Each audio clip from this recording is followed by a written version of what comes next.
you all know, today we are having a People's Tribunal on political prisoners organized by Welfare Party of India. Now this program starts. I would like to call Mr. Subramani Armugam, the National General Secretary of Welfare Party of India, to give welcome address. Subramani Armugam.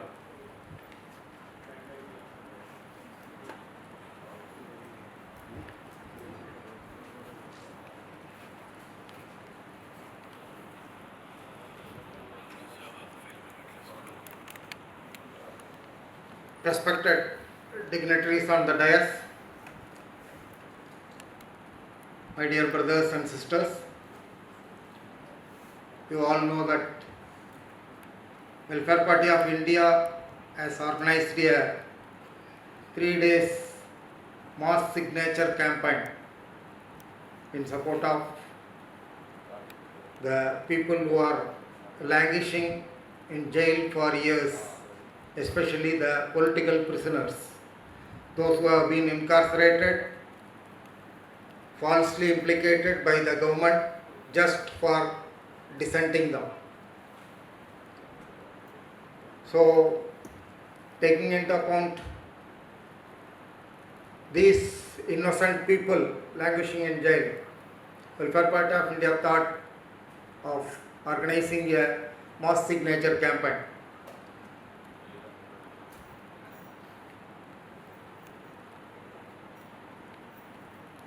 And 3 days we have conducted. Then we have sent the memorandum to the President of India along with the signatures we got. As a final and concluding program, we are organizing a People's Tribunal at Delhi here by inviting various judicial eminent people and also the victims' family members.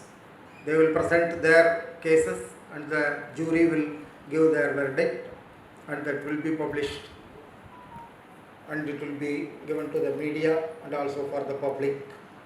So just it is to create an awareness and also a common opinion on this issue. Now today with us Honorable Justice retired from Mumbai High Court, Mr. S.S. Parikar. He has come here. He is a very senior most judge, and he has retired in 2005 itself, and he has led the DRT for 3 years, and now he has come here for this purpose. He has come all the way from Mumbai just for this purpose on our invitation.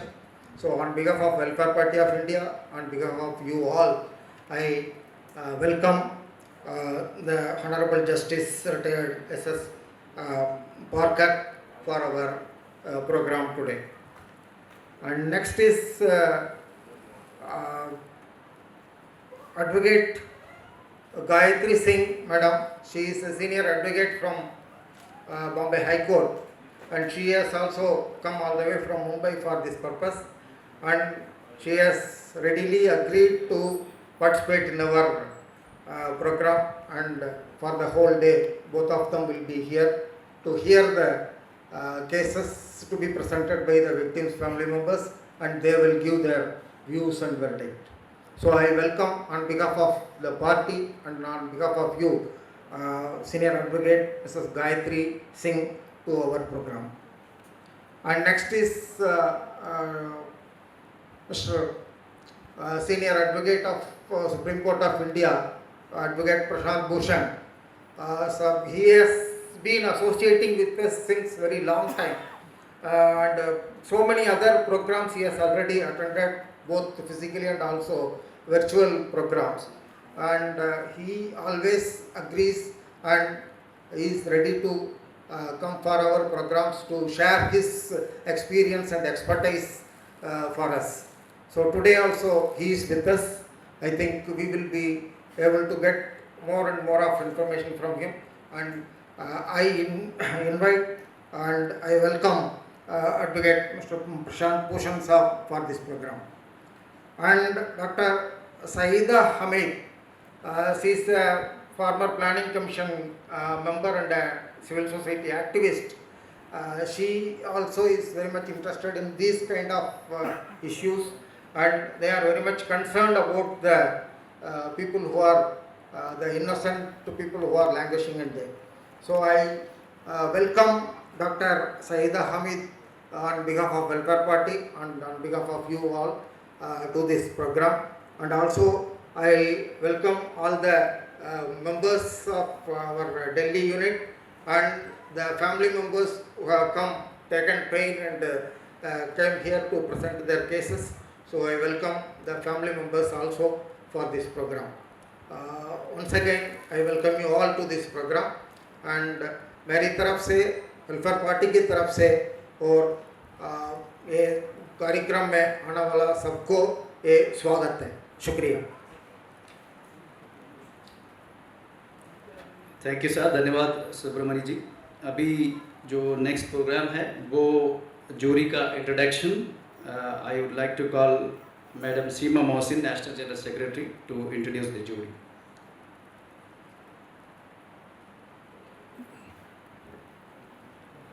Good morning, one and all. Welcome to the People's Tribunal on Political Prisoners, a peaceful grassroots initiative taken by the Welfare Party of India to create a space for re-examining the evidence, arguments, with the purpose of objectificating questions on legal responsibility for the large-scale violation of human rights through incarceration of political prisoners, which we believe is an assault on democracy and civil liberties, and it is done to curb dissent. Through this People's Tribunal, we aim to build consensus, influence public opinion, raise awareness, and build legal arguments.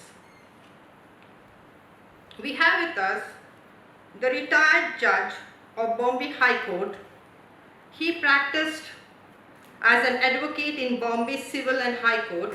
He was the public prosecutor from 1975 to 1980. He was the assistant government pleader on original site from 1981 to 85 and central government panel advocate from 1982 to 1990. He was appointed as the additional judge of Bombay High Court in 1996 and permanent judge in 1998.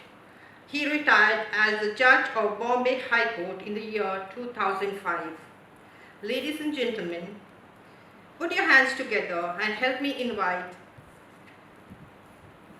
Justice S.S. Parker, who will head the jury.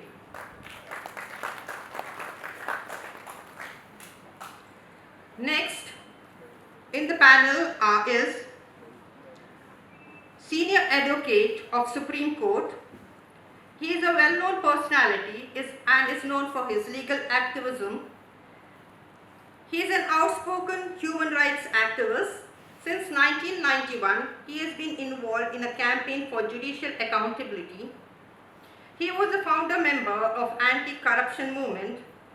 Supreme Court had charged him in the contempt case for his tweets, but he refused to apologize and paid a fine of ₹1.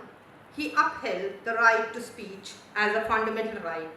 Ladies and gentlemen, put your hands together and help me invite Senior Advocate of Supreme Court, Shri Prashant Bhushan. Another member of the jury is a social and women rights activist, educationist, writer, and former member of Planning Commission.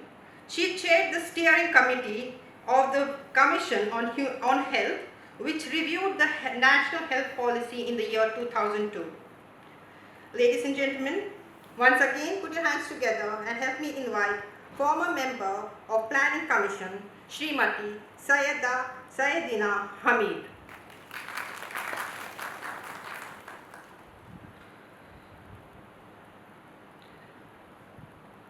The last member in this panel is the senior advocate of Bombay High Court. She has practiced in labor courts, industrial tribunal, family courts. She is a part of the national network of lawyers and a legal activist, providing legal aid, legal education to the poor and the marginalized section.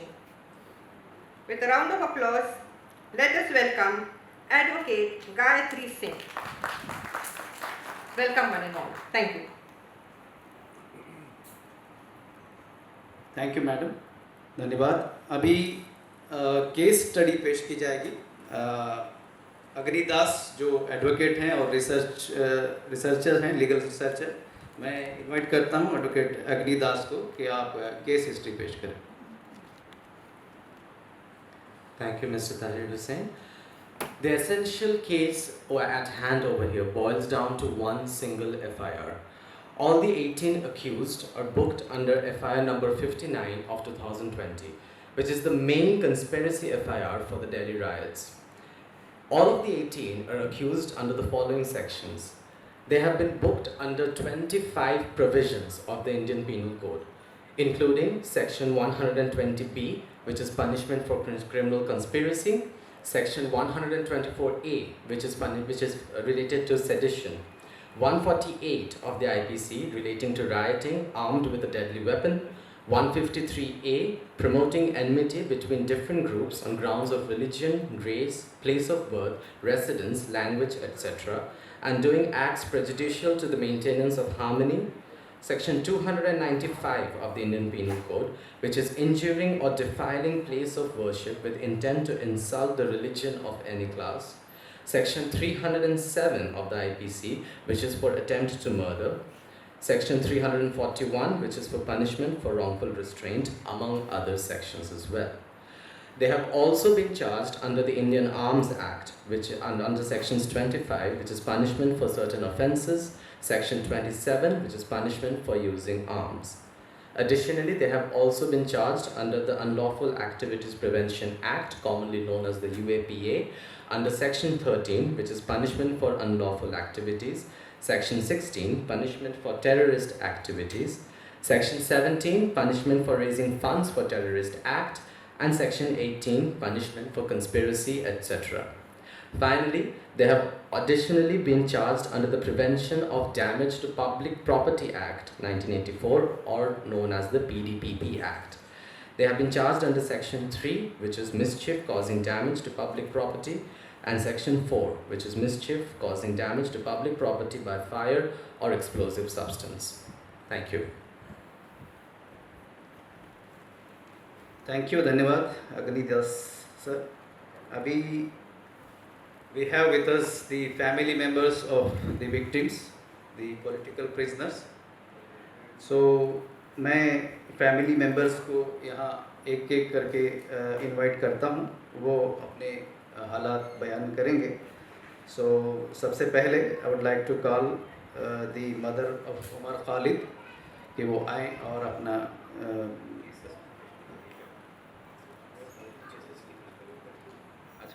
Excuse me, madam. एकदम. Okay, please come, please. Please, आइए.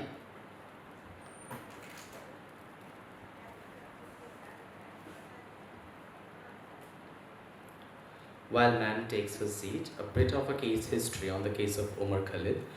Umar Khalid was arrested on the 13th of September 2020 and was called the mastermind of the Delhi riots. He was booked under FIR number 59 and taken to custody, and later he was also booked under FIR 101 by the crime branch. He is booked under all the sections which I mentioned before. The Delhi police claimed in court that they have 11 lakh pages of evidence against him. However, in reality, the police have shown one speech that he delivered in Amravati, Maharashtra as the evidence against him, along with few statements by protected witnesses. Umar was not even present in Delhi during the riots. In the speech given in Maharashtra, he had specifically appealed for peace and harmony. He quoted Mahatma Gandhi and evoked the constitution. The police quoted one line of the piece out of its context and tried to establish Umar as the mastermind heading the conspiracy that caused the riot. The witness statements recorded against him are conflicting as well. The speech given in Maharashtra did not incite violence. There is no telephonic or any other conversation that even remotely shows his involvement in the riots. He has got bail in FIR 101, and the order mentions that there is no substance in the charges against him. He is an innocent person who has been framed in a false case because of his identity and his fearlessness. With that, I would like to welcome Ms. Zook to the stage to take the dais.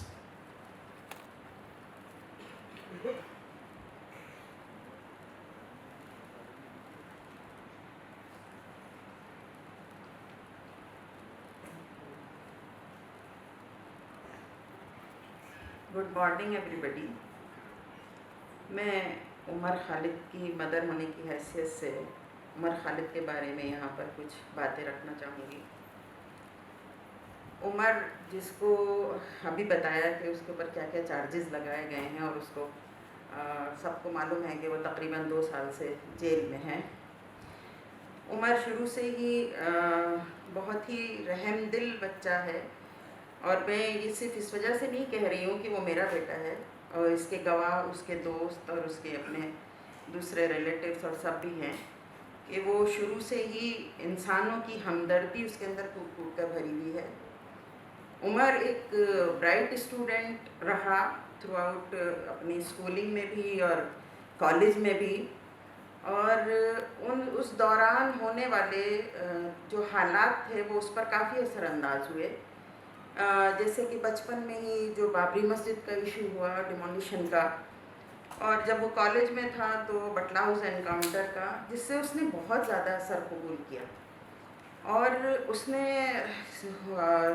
लोगों के लिए काम करने का जो कि already उसके अंदर एक जज्बा था वो बहुत ज़्यादा उसके अंदर बढ़ गया, और उसने ये सोचा कि मैं मज़लूमों के लिए खड़ा होना है, मुझे जुल्म के ख़िलाफ़ आवाज़ बुलंद करना है।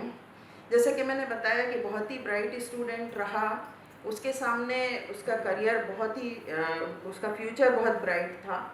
वो जैसा कि अपने, अगर मैं ये कहूँ कि उसके अपने कज़न्स वगैरह भी सब बाहर की कंट्रीज़ में बहुत अच्छी अच्छी पोजीशंस पर हैं, लेकिन कभी अगर फैमिली में से भी किसी ने उससे ये कहा कि देखो वो बच्चे कितने सक्सेसफुल हैं, तो उसका जवाब हमेशा यही होता था कि वो क्या है, पैसा ही कमा रहे हैं ना, वो अपने लिए ज़िंदगी गुजार रहे हैं, सोसाइटी के लिए उनका क्या कंट्रीब्यूशन है। और जैसा कि सबको मालूम ही है कि खुद उसने अपने लिए बाहर का ऑफ़र जो है उसको ये कहकर रद्द कर दिया, रिजेक्ट कर दिया कि मुझे हिंदुस्तान में रहकर ही हिंदुस्तान के लोगों के लिए काम करना है।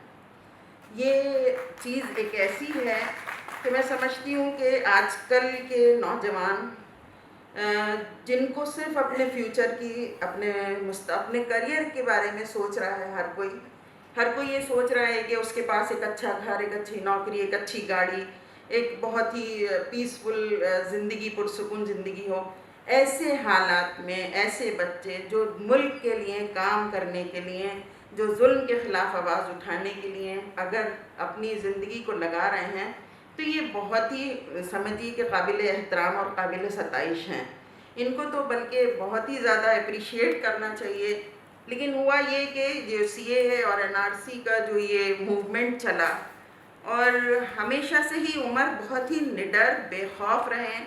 उन्होंने कभी भी ये परवाह नहीं की कि मैं किसी के हुकूमत के ख़िलाफ़ बोलूँगा तो मेरे ख़िलाफ़ क्या हो जाएगा, इससे वो बिल्कुल हमेशा लापरवाह थे, उन्हें इस चीज़ की कोई फिक्र नहीं। तो जैसा कि अभी इस मूवमेंट में हमने देखा कि उमर ने बहुत एक्टिवली पार्टिसिपेट किया। इससे पहले भी उनकी, हम जानते हैं कि 2016 में भी जो कुछ उनके साथ हुआ था जबकि वो JNU के स्टूडेंट थे, और फिर उसके बाद अब जो ये हुआ, तो उमर ने पूरे मुल्क में ही बहुत सारे दौरे किए, जगह जगह गए, इस मूवमेंट को तक़वियत पहुंचाई, और इस काले कानून के ख़िलाफ़ उसने ये समझिए कि बहुत पेश रहा, और शायद यही उसका जुर्म साबित हुआ। इंसानों के लिए की जाने वाली हमदर्दी, आज भी वो बच्चा बहुत ही अल्हम्दुलिल्लाह कॉन्फिडेंट है, बहुत ही हिम्मत के साथ है जेल में होने के बावजूद, और उसके ये अल्फाज हैं कि हमने अपनी ज़िंदगी लगाई है, हम लड़ रहे हैं आगे आने वाली नस्लों के लिए, ताकि आगे आने वाली नस्लें जो है वो चैन से इस मुल्क में सुकून के साथ अपनी ज़िंदगी गुजार सकें। तो उमर की ज़िंदगी में मैं जैसे कह रही हूँ कि हमेशा से उसके अंदर जो हमदर्दी है, उसके ऊपर जो चार्जेस लगे, जैसे अभी बताया अटेम्प्ट टू मर्डर, इस तरह के जो 59 में जो चार्जेस हैं बहुत सारे, अरे वो तो इंसानों क्या जानवरों तक से बेइंतहा हमदर्दी रखता है। खुद मतलब बहुत सारे वाक़यात मैं अपनी मतलब ये कि माँ होने की हैसियत से बता सकती हूँ कि अपने मोहल्ले में कहीं भी अगर किसी के ऊपर कोई जुल्म, कोई ज़्यादती, इवन कोई चोर भी अगर कहीं पकड़ा गया और उसको मार रहे हैं तो वो एकदम खड़ा हो जाता है, अम्मा जल्दी उठिए, जल्दी चलिए, देखिए वो लोग उसको ये कर देंगे।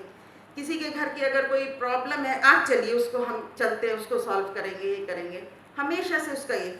इवन अगर एक बिल्ली का बच्चा भी कहीं फंस गया है तो वो बेचैन हो जाता था इस बात के लिए कि नहीं, उसको कैसे ही वहाँ से निकालना है, चलिए खड़िए, उसको हम जो है वहाँ से निकालेंगे, वो कहीं फंस गया है। तो ऐसे इंसान के ऊपर ये चार्जेस लगाना कि उसने मर्डर और अटेम्प्ट टू मर्डर जैसे चार्जेस देखकर बल्कि हंसी आती है कि वो कैसे इतने झूठे बेसलेस चार्जेस जो लगाए गए हैं। और हमेशा जब भी कोर्ट में हेयरिंग होती है, मेरे जहन में हमेशा यही ख्याल आता है कि झूठ की एक पूरी महफिल सजाई जाती है जिसमें सबको मालूम है, पुलिस को भी मालूम है, वकीलों को भी मालूम है, और मैं समझती हूँ कि अगर किसी न किसी हद तक जजेस को भी मालूम है कि सब कुछ झूठ है। कहीं से जाहिर है कि ऑर्डर्स हैं कि इन लोगों को अंदर रखना है और इन लोगों को अभी जैसा कि जो लगाए गए हैं चार्जेस ये भी है ताकि बेल भी ना मिल सके, एक झूठ की महफिल सजती है। उस वक्त ये सोचिए कि कोर्ट का टाइम, लोगों का इतना कीमती वक्त, सब कुछ जो है वो वेस्ट है उस झूठ के लिए जो कि उन लोगों पर लगाया गया है। तो हम तो अल्लाह ताला से ये उम्मीद भी है, और अभी जो हाई कोर्ट में केस चल रहा है, हमें इससे भी उम्मीद है कि इंशाल्लाह उनके हक़ में फ़ैसला आएगा और जो सच्चाई है वो दुनिया के सामने आएगी। मीडिया के थ्रू जिस तरह से उनकी प्रोफाइलिंग की जाती है, जिस तरह मासिस के अंदर ये बात जाती है कि वो एक टेररिस्ट की हैसियत से हैं और वो देशद्रोही हैं, ये तमाम बातें जो हैं मीडिया में इतनी बार जो है वो आती हैं और इतनी बार लोगों के सामने, तो जाहिर है हर कोई सच नहीं जानता। तो मेरे जहन में यही आता है कि बहुत सारे लोग जिन्हें सच्चाई नहीं मालूम, बहरहाल वो समझते होंगे कहीं ना कहीं कुछ तो ज़रूर है कि जो उनको ये बात उनको कहा जा रहा है। तो ये हमारे लिए बहुत ही तशवीश की बात है कि इस तरह से उन ऐसे इंसानों को जिनकी कदर होनी चाहिए थी, जिनको अप्रिशिएट किया जाना चाहिए था, उनके साथ मामला ये है कि वो कई सालों से जेलों के अंदर हैं। बस अल्लाह ताला से दुआ है कि अल्लाह पाक उनको जल्द से जल्द इस मुश्किल वक्त से, बहरहाल हम लोग तो बाहर हैं, हर तरह की ज़िंदगी गुजार रहे हैं और हर तरह का आराम है, मौसम की मुख्तलिफ़ सख्तियाँ हैं जो हम समझ सकते हैं कि जेल के अंदर वो कितनी तकलीफ़ की ज़िंदगी गुजार रहे होंगे। खाना पीने से लेके हर चीज़ का ही है, और सुबह से लेके शाम तक हर मौके पर हम सब समझ सकते हैं कि एक माँ होने की हैसियत से और हमारा मतलब बच्चा होने की हैसियत से हर लम्हा आँख खुलते ही जो ख्याल दिल में होता है वो सबसे पहले उमर खालिद का ही आता है कि वो क्या कर रहा होगा, वो उठा होगा, गर्मी है, सर्दी है, खाने में क्या खाया होगा, क्या किया होगा, या वक्त कैसे गुजारा होगा। कोई काम नहीं, कोई न्यूज़पेपर आता है, बहरहाल वो कई न्यूज़पेपर लेते हैं, वो पढ़कर कितना टाइम गुजर जाता होगा, बाकी सारा औकात खाली। सोच के देखें हम कि अगर हम घर में भी बैठे हो और हमारे पास कोई काम ना हो, कुछ ना हो, तो वक्त का गुजरना कितना मुश्किल है। तो बस अल्लाह ताला उनके हक़ में बेहतर करे। आप सबसे भी गुजारिश है। Thank you. शुक्रिया। ये थी डॉक्टर सबीहा खानम, उमर खालिद की मदर, वालिदा, जो दी करेजियस मदर हम कह सकते हैं। पेनफुल स्टोरी, लेकिन जिस हिम्मत के साथ उसको फेस कर रहे हैं वो हमारे सामने बयान कर रहे थे। हम सब आपके साथ हैं, आपके दर्द में, आपके दुख में बराबर हम शामिल हैं और हम साथ आपके खड़े रहेंगे। अब दूसरा केस स्टडी पेश करेंगे हमारे एडवोकेट अग्निदास खालिद सैफी साहब।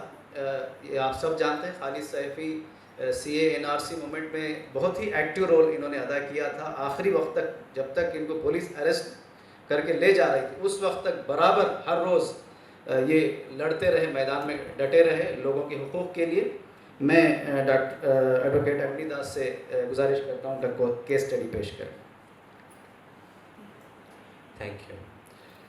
Khalid Saifi was first arrested on the 26th of February 2020 and later implicated in 2 other cases. Khalid Saifi was first booked by the Jagatpuri police station under FIR number 44. When he was arrested, he was walking towards the police. The next day, when he was produced in court, he came in a wheelchair with both legs broken. He was severely tortured in custody. When he was about to get bail in this case, he was arrested under FIR number 59 and later also implicated in FIR number 101. He is booked under all the sections which were mentioned before. The police has produced no substantial evidences against him except some statements by protected witnesses. The police accused him of financing the riots but have not shown any evidences of financial transaction between him and anyone that shows that he financed the riots. He has gotten bail in FIR number 44 and 101 as of now. I would now like to invite the family of Khalid Saifi to join us on the dais. We have with us Mrs. Khalid Saifi. I would like to call her. आप please आएँ और अपने बात बयान करें।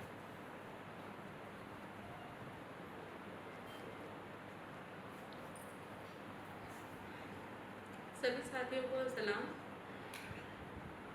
आप सबको जैसा पता ही है कि खालिद सैफी की अरेस्टिंग 26 फरवरी 2020 में हुई थी।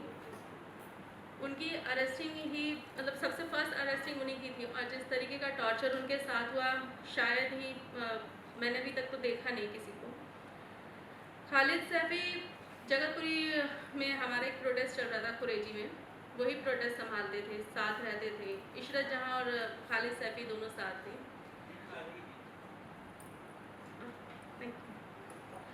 खालिद सैफी और इशरत जहां दोनों सेम प्रोटेस्ट संभालते थे कुरेजी का।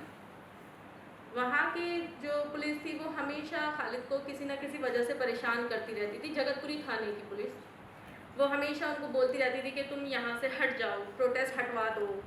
तो खालिद का सिर्फ एक ही जवाब होता था, ना तो ये प्रोटेस्ट मेरा है, ये बैठी हुई यहाँ जितनी महिलाएं हैं ये उनका प्रोटेस्ट है। खालिद के साथ जो टॉर्चर हुआ कहीं ना कहीं मुझे इसका जो जिम्मेदार है जो वहाँ की पुलिस है। और खालिद की एक लाइव वीडियो थी रात के 3 बजे की, जब जगतपुरी की पुलिस ने उन सोती हुई महिलाओं के ऊपर क्रैकडाउन करा था। वो बहुत वायरल वीडियो है उनका।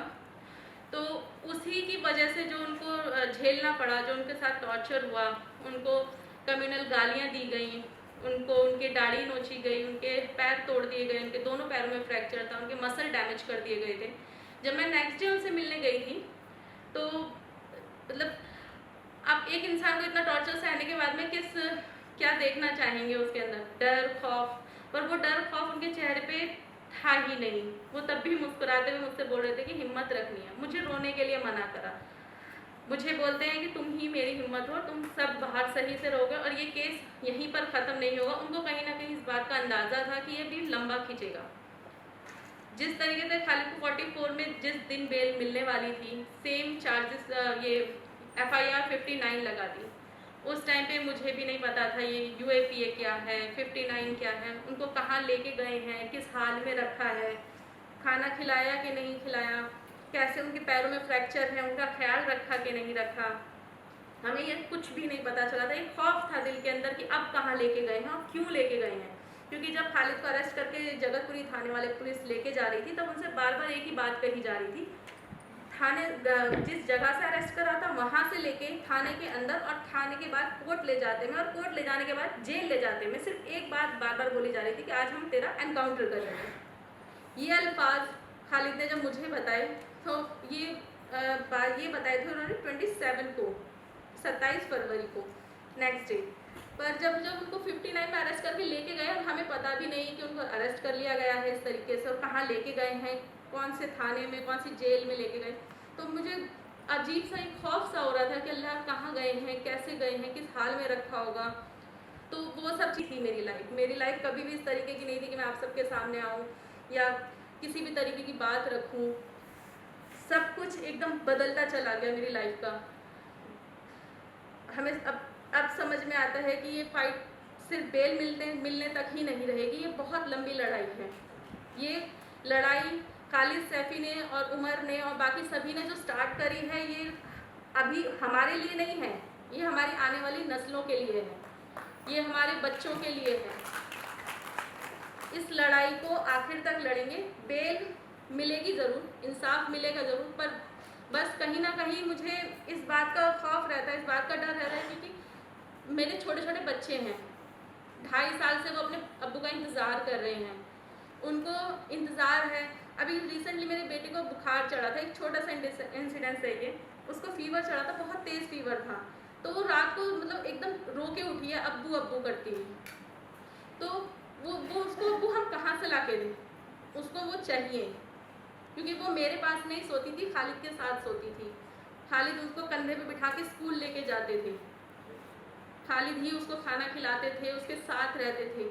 वो चीज़ें अभी तक उसको याद, अब उसकी यादें जो हैं वो अब धुंधली होती जा रही है। उसको बहुत सारी चीज़ें अब ऐसी लगती हैं कि हाँ अब्बू के साथ में ऐसे सोती थी, ऐसे बैठती थी मम्मा, ऐसे करती। कुछ चीज़ें फ़ोटोज़ में याद है उसको, कुछ लाइव वीडियोज़ में याद है कि अम्मी अब्बू का वीडियो दिखाना वो वाला जिसमें वो बातें कर रहे हैं। क्योंकि 5 मिनट की कॉल में या तो मैं बात कर लूँ या मेरी बेटी बात कर ले। वो 5 मिनट की कॉल में बात करती है, अब्बू अब्बू अब्बू 3 वर्ड बोलती है, फ़ोन कट जाता है। 5 मिनट में और कोई बात ही नहीं हो पाती ठीक से।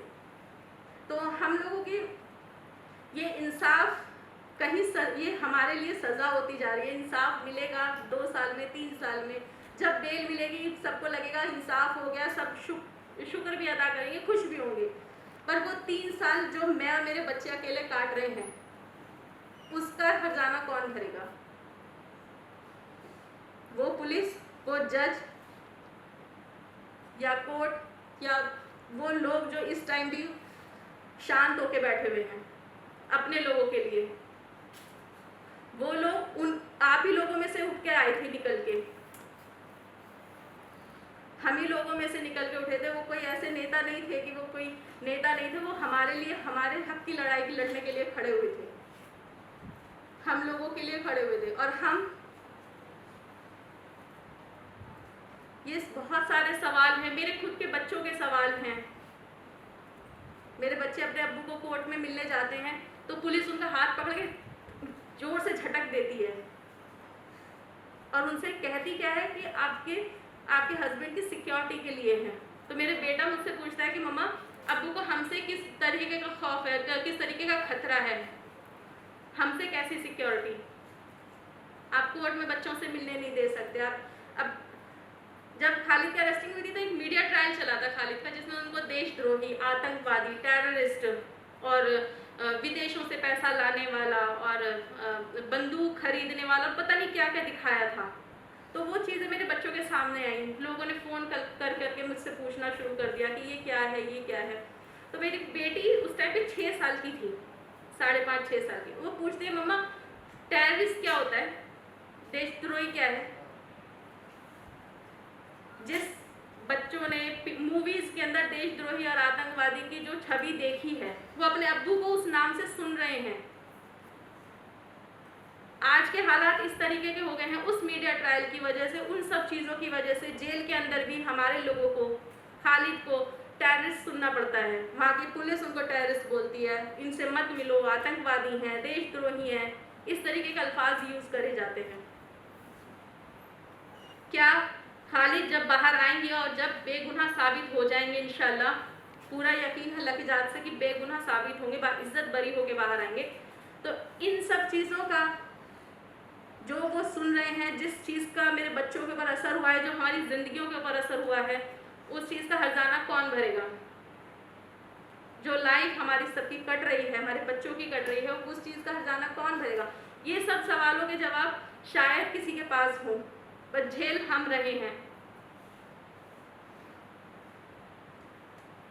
बस मैं इतना ही कहना चाहूँगी। भी हाई कोर्ट में केस चल रहा है, अल्लाह की ज़ात से उम्मीद है कि बेल मिलेगी, पर ये फाइट हम लोग बेल तक नहीं, इंशाल्लाह आखिरी दम तक लड़ेंगे जब तक असली मुजरिम पकड़े ना जाए और इनको कायदे से रिहाई ना मिल जाए। इनकलाब जिंदाबाद।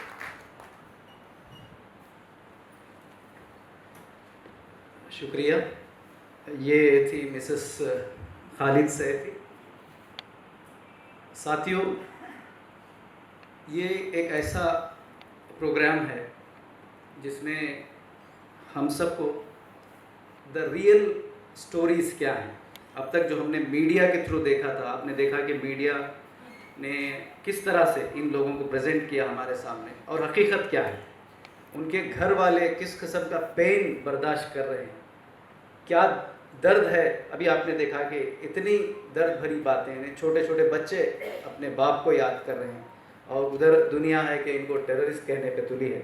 तो ये ऐसी स्टोरीज़ जो रियल स्टोरीज़ हैं वो हमारे सामने यहाँ बयान की जा रही है। ये हमारे इस पीपल्स ट्रिब्यूनल का यही असल मकसद था कि लोगों के सामने जो उनकी हकीकतें हैं वो सामने आ सकें और जल्द से जल्द इन लोगों को रिहाई मिले। हमारे पास एक और विक्टिम फैमिली से आए हुए हैं, अथर आलम साहब के ख़ानदान से लोग हैं यहाँ पे। उससे पहले कि मैं उनको दावत दूँ, अथर आलम की केस हिस्ट्री पेश करने के लिए मैं अगेन अग्निदास साहब को जहमत दे रहा हूँ। Thank you. Athar Alam was arrested on the 2nd of July 2020 in multiple FIRs. He was booked under FIR 136 of 2020 for robbing a showroom, FIR 60 of 2020 for being part of the mob that killed Constable Ratan Lal, and was finally implicated in the FIR 59 for conspiracy. He was booked under all the sections which were mentioned before. BJP leader Kapil Mishra tweeted saying Athar was part of the mob that killed Constable Ratan Lal. However, he was eventually given bail in both the local FIRs because the prosecution failed to show his presence in the place of the incident. In the conspiracy case as well, the prosecution has produced some statements by protected witnesses to show his involvement in the riots. Thank you Das. मैं अब दावत दे रहा हूँ एक और माँ अथर आलम साहब की वालिदा नूर जहाँ बेगम के वो आएँ और अपना दर्द बयान करें।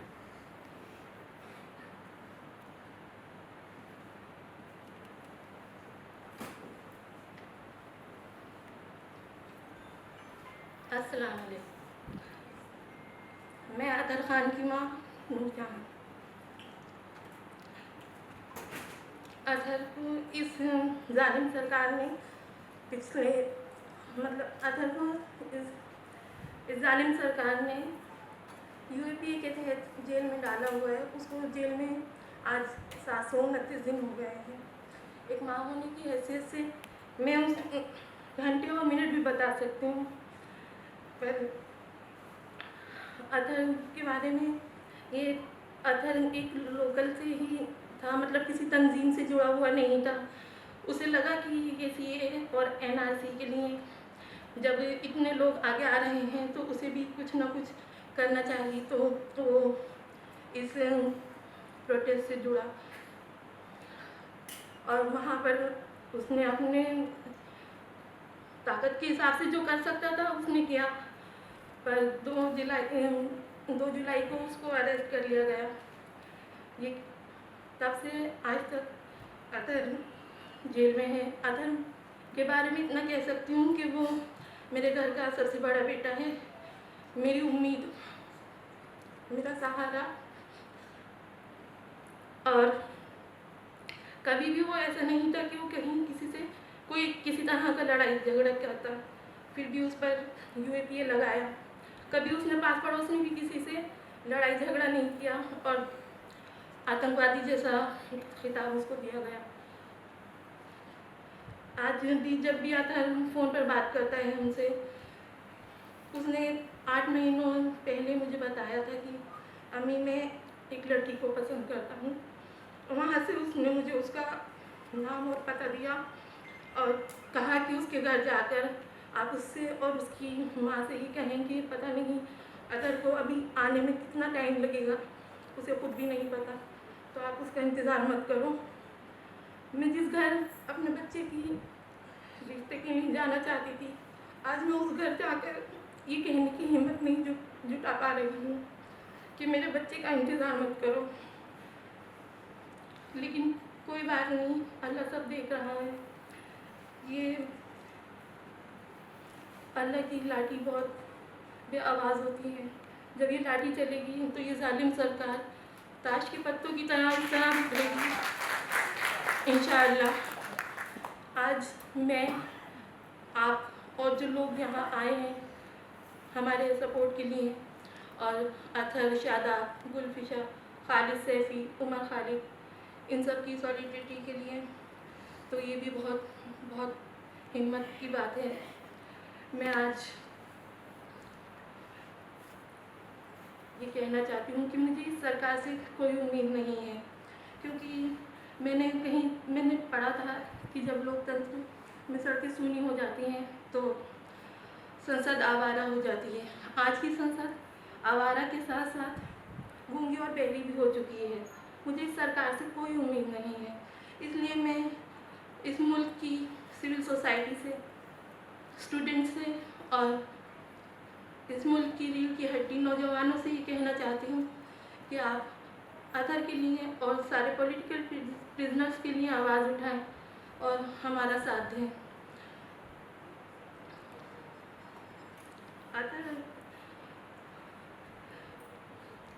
अतर जिस तरह की ज़िंदगी जेल में गुजार रहा है ये तो बयान करना बहुत मुश्किल है। जैसा कि अभी बताया कि बदलते मौसमों के साथ हमारी सोचें बस उठते बैठते यही सोचते हैं कि अब इन हालात में किस तरह से वो सब कुछ सामना कर रहा है। हालात तो बहुत मुश्किल हो जाता है घर में रहना। उस सोते सोते आँख खुल जाती है, कुछ समझ नहीं आता कि किस तरह से अब हम इस लड़ाई को जीत पाएंगे। लेकिन उम्मीद है अल्लाह से पूरी कि मेरा बच्चा बिल्कुल बेकसूर है। जो उस पर झूठे मुकदमे लगाए गए हैं तो इन सब से वो इंशाअल्लाह बाइज़्ज़त बरी होकर बाहर आएगा। आज इस स्टेज से मैं अपनी बात ख़त्म करने से पहले वही बात दोहराना चाहूँगी जो CA/NRC के दौरान अतहर और बाकी सभी इनकलाबी साथी स्टेज से बोला करते थे, कदम कदम पे लड़ेंगे तुमसे, कदम कदम पे लड़ेंगे तुमसे, लड़ेंगे जीतेंगे इंशाअल्लाह। शुक्रिया। ये थी अतर ख़ान की वालिदा नूर जहाँ साहिबा। आपने इनका दर्द सुना। हर वो आदमी जो इस वक्त जेल में है और उनके ख़ानदान पर जो बीत रही है वो हम यहाँ सुन रहे हैं। दो और हमारे विक्टिम फैमिलीज़ के मेंबर्स यहाँ पे आना था, एक नताशा नारवाल और दूसरी गुलफिशा। तो वो किसी वजह से चूँकि दिल्ली से बाहर रहने की वजह से यहाँ नहीं आ पाए हैं। मैं एडवोकेट अग्निदास से गुजारिश करता हूँ कि इन दोनों के, नताशा नारवाल और गुलफिशा का केस हिस्ट्री यहाँ पे प्रेजेंट करें। Thank you. Starting with Gulfisha. Gulfisha was first arrested in local cases on 9th April 2020 and later implicated in the larger conspiracy case. She was arrested in the local case of Jafrabad and later on 20th May 2020 she was implicated in FIR number 59. She was tortured and harassed in custody. She is booked under all the sections which were mentioned before. There are no evidences against her except some statements of protected witnesses. Two of her co-accused with the exact same charges have gotten bail and she should have been freed by now. Coming to Natasha Narwal, Natasha was arrested on 23rd May 2020 in the Jafrabad case. She was implicated in another case by the crime branch on 26th of May 2020. And finally, she was included in the conspiracy case on 6th June 2020. All the sections which were mentioned were slapped on her. The police produced some WhatsApp messages and some statements by protected witnesses against her. She spent more than a year in jail and was granted bail on the 15th of June 2021. The Delhi High Court observed that in the minds of the state, the line between the constitutionally guaranteed right to protest and terrorism is somewhere getting blurred. This observation is correct and applies to all the accused in this case. However, this judgment cannot be evoked for parity of justice, as the Honorable Supreme Court has put a temporary stay on it. We should also remember that Natasha lost her father while she was in custody. Thank you. Thank you, Agnidas. Now, another victim, that is Safura Sarkar, she is on the way. कुछ ही देर में वो यहाँ आएंगी. इस दरमियान ये जो families यहाँ आई हैं, इनमें के कोई और मेंबर यहाँ आकर अपना कुछ बातें रखना चाहते हैं तो वो आ सकते हैं, उनके लिए गुंजाइश है. ये जो फैमिलीज यहाँ आए हैं, अगर कोई आकर बात करना चाहें तो आ सकते हैं, मौका रहेगा.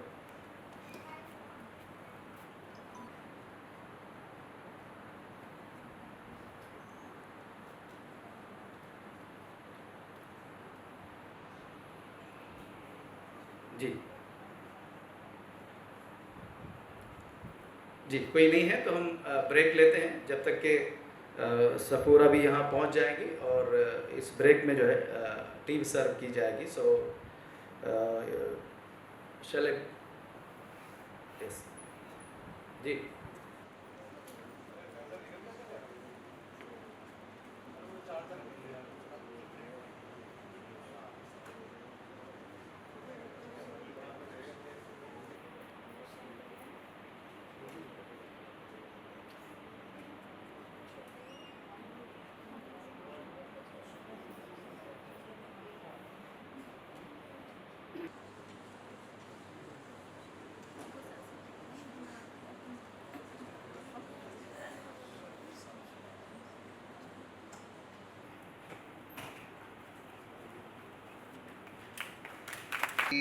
इस तरह के बिल्कुल नाजायज़ गिरफ्तारियां, चार्जेस क्यों हो रहे हैं, क्या हो रहा है, और किस तरह के कानून हैं, और किस तरह की अब एजेंसीज हो गई हैं जो इन कानून को इन्फोर्स करते हैं.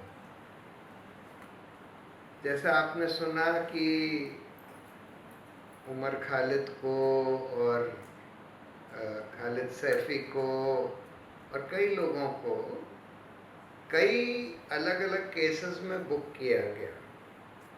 उसमें बाकी केसेस में तो बेल मिल गई, लेकिन एक जो मेन जो FIR 59 जिसमें UAPA का भी चार्ज लगाया गया है, एक ऑमनिबस सी एक FIR और चार्जशीट लंबी चौड़ी फाइल करी गई है, और उस केस में अनलॉफुल एक्टिविटीज़ प्रिवेंशन एक्ट का भी चार्ज है, और इस वजह से उसमें अभी तक बेल नहीं दी गई है.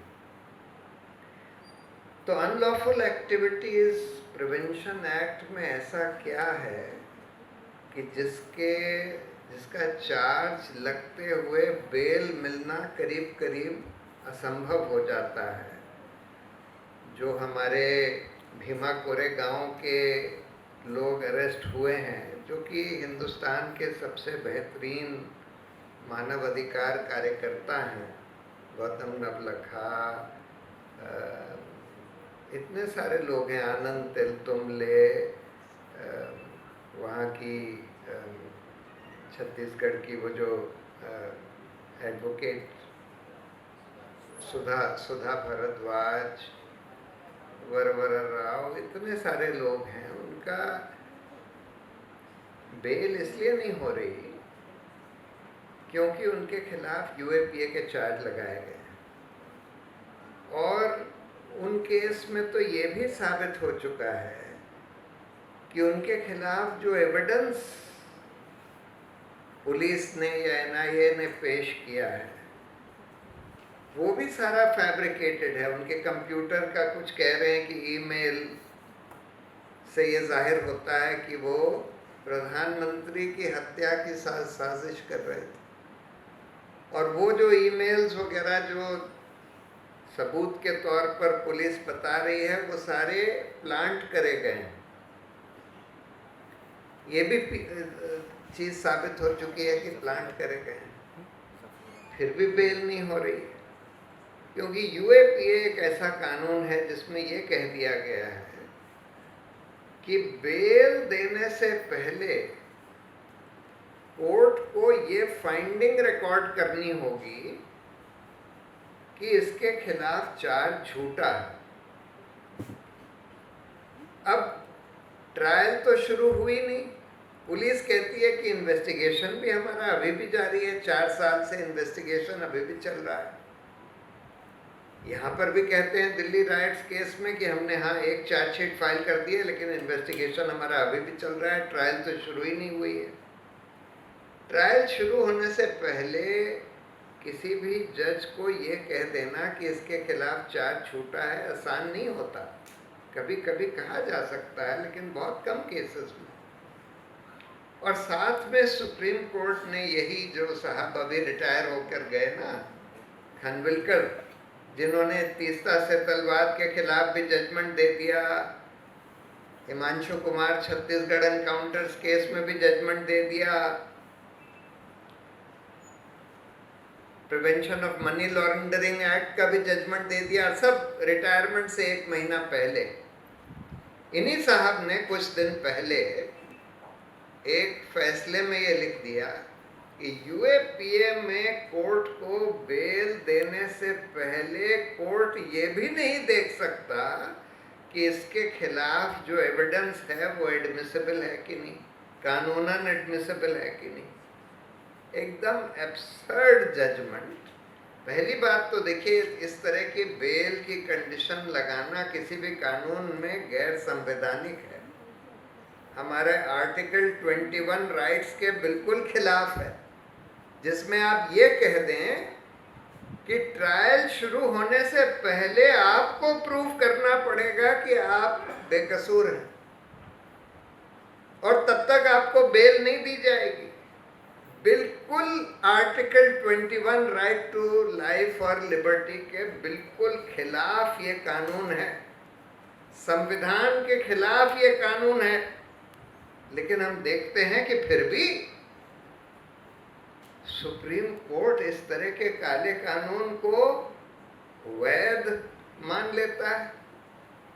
मतलब बिल्कुल बेसिक प्रिंसिपल्स के खिलाफ है कि अक्यूज को साबित करना है कि वो बेकसूर है और उसके बगैर बेल नहीं मिलेगी। यही बात prevention of money laundering act में कह दी गई, उसको चैलेंज किया गया, और यही खानविलकर साहब जो अभी रिटायर होकर, अब देखिए इनको क्या नौकरी मिलती है, क्योंकि इस तरह के जजों को सब रिटायरमेंट के बाद कुछ ना कुछ मिलता है। एक अरुण मिश्रा साहब थे, उनको ह्यूमन राइट्स कमीशन का चेयरमैन बना दिया गया।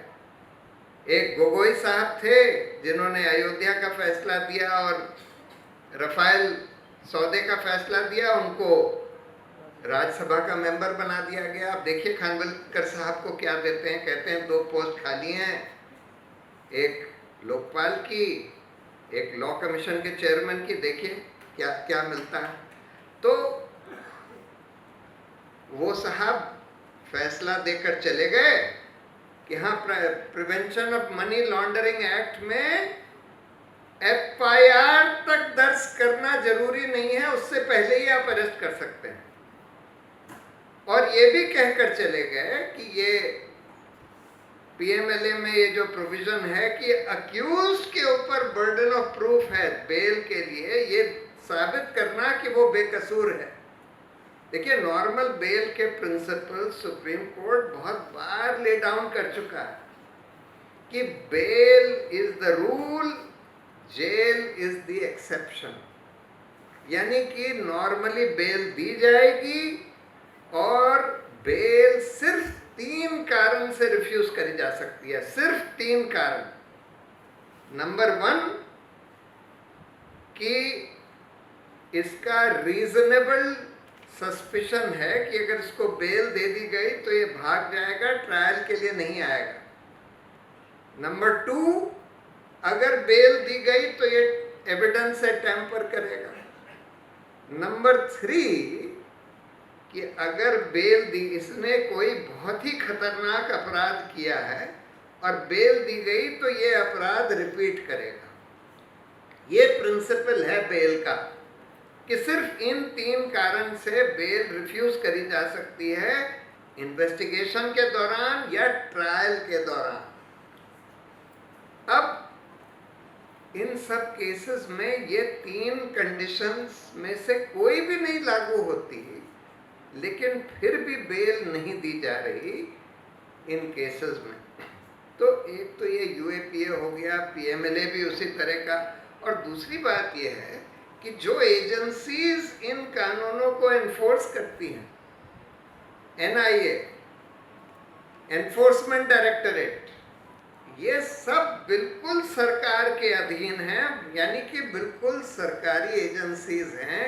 इनकी नियुक्ति, ट्रांसफर वगैरह सब सरकार के हाथ में।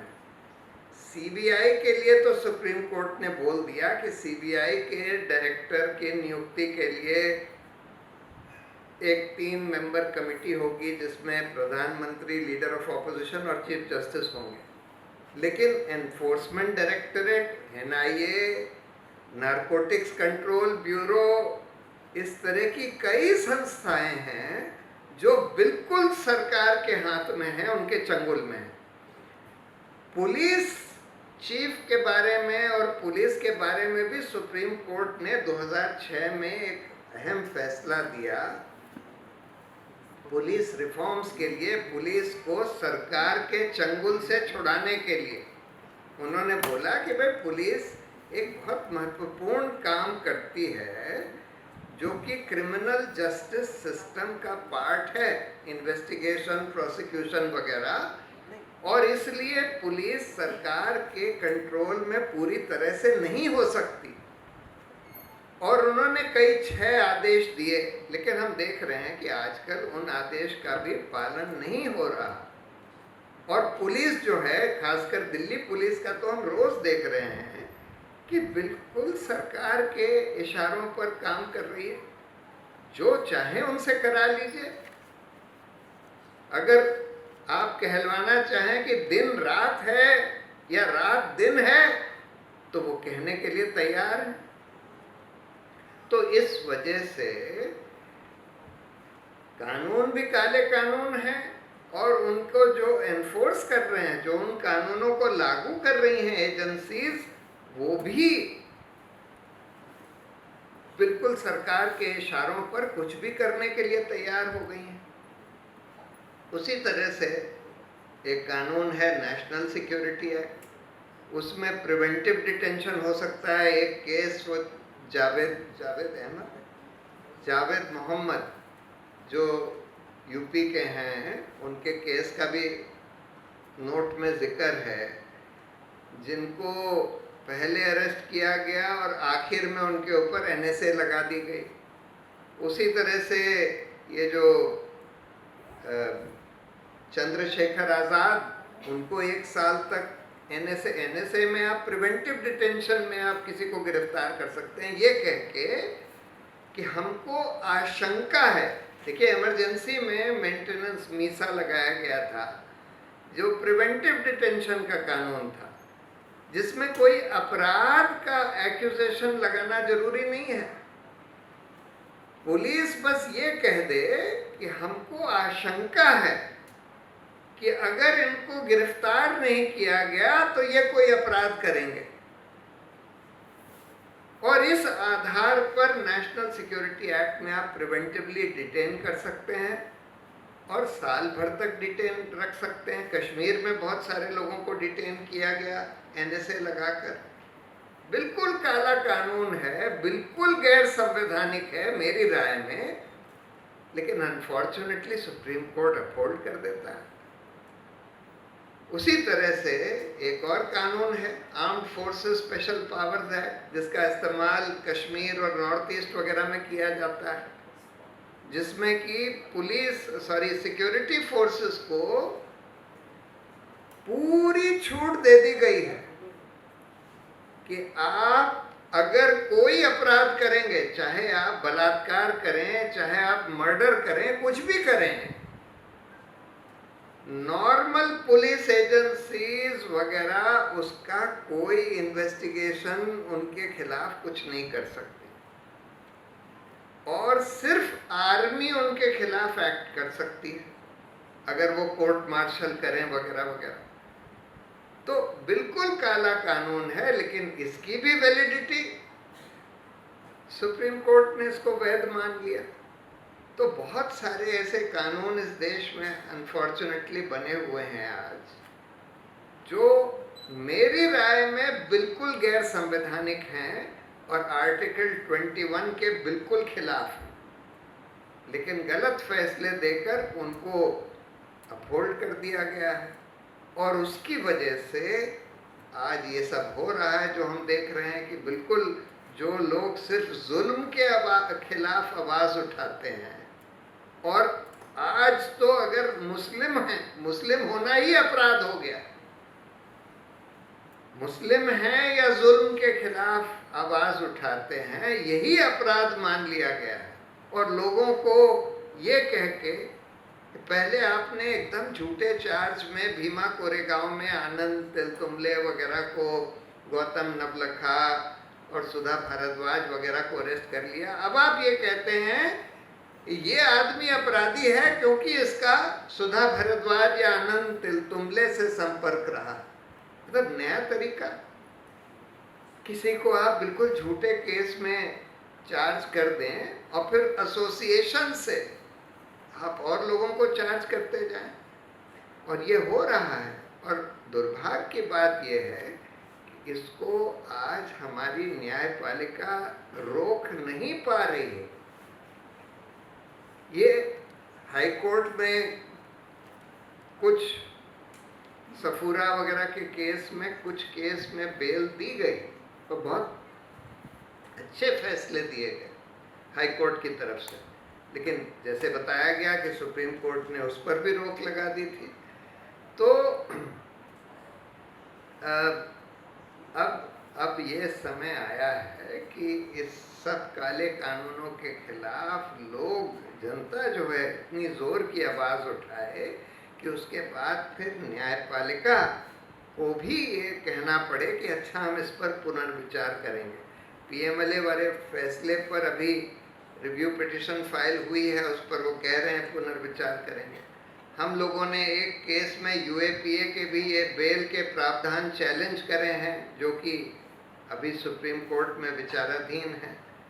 तो जब जनता की आवाज़ बुलंद होगी, और देखिए ये सिर्फ मुसलमानों की लड़ाई नहीं है, ये लड़ाई पूरे हिंदुस्तान की है, सब उन लोगों की है जो कि जुल्म के खिलाफ खड़ा होना चाहते हैं, खड़े रहे हैं, और सब उन लोगों की है जो इस देश में एक सभ्य समाज चाहते हैं। इसलिए जब सब लोग इसके खिलाफ आवाज़ बुलंद करेंगे, इन सब काले कानून और ये सरकारी कंट्रोल इन एजेंसीज़ के ऊपर, ये जो इन्वेस्टिगेटिंग एजेंसीज़ हैं, और न्यायपालिका को भी सरकार से पूरी तरह से स्वतंत्र करने के लिए, रखने के लिए, तब जाकर इस देश की व्यवस्था बदलेगी। लेकिन मुझे ये खुशी है कि इतने सारे लोगों ने अपनी दास्तान बयान करी और फिर भी ये बोला कि हम हिम्मत नहीं हारे हैं, हमारे हौसले अभी भी बुलंद हैं। ये बहुत बड़ी बात है। तो बहुत बहुत धन्यवाद। थैंक यू सर, धन्यवाद। अब हमारे दरमियान सफूरा आ चुके हैं। Before I call her, I again invite advocate Agni Das to present her case history. Safura was first arrested on the 10th of April in the Jafrabad riot case. After being granted bail in the case, she was immediately arrested in the conspiracy case under FIR 59 on the 13th of April. The police called her one of the main conspirators as she was part of the Jamia Coordination Committee, yet produced only the statements of protected witnesses and some irrelevant WhatsApp messages as evidence against her. She was in the second trimester of her pregnancy with multiple health issues when she was arrested. She was finally granted bail on the 23rd of June 2020 on medical grounds. Thank you, Das. Let it be known, it breaks my heart but not my spirit, ये tweet है सफूरा का, जो उन्होंने उस वक्त इस खबर को सुनने के बाद कि उनका एडमिशन कैंसिल हो गया है, ये स्पिरिट उन्होंने पेश की। मैं गुजारिश करता हूँ सफूरा जरगार से कि आएँ और अपना हाल बयान करें।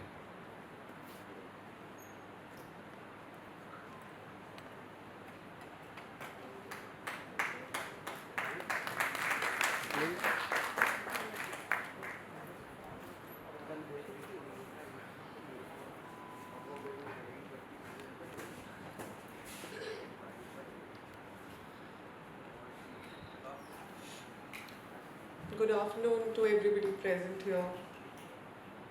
I would like to thank the organizers of this program for taking this initiative to keep talking about the grave injustices that are happening with the citizens of this country, जिस पे ज़्यादातर silence है. So it is important that every small effort is appreciated. I would also like to thank the honorable jury members for giving me this opportunity to present my case in front of them. I walked in and Prashant sir was speaking, and I think he highlighted very well the systemic violence that we have been facing. And it is a general perception that, and what the advocates will also tell you, that in criminal cases, bail is the biggest relief that you can get, and I am on bail. So I would like to talk a little bit about that, what it means to be on bail in a UAPA case. As a UAPA accused, you become the prime target, the easiest target for everybody, for the state, for the institutions, for its varied machinery.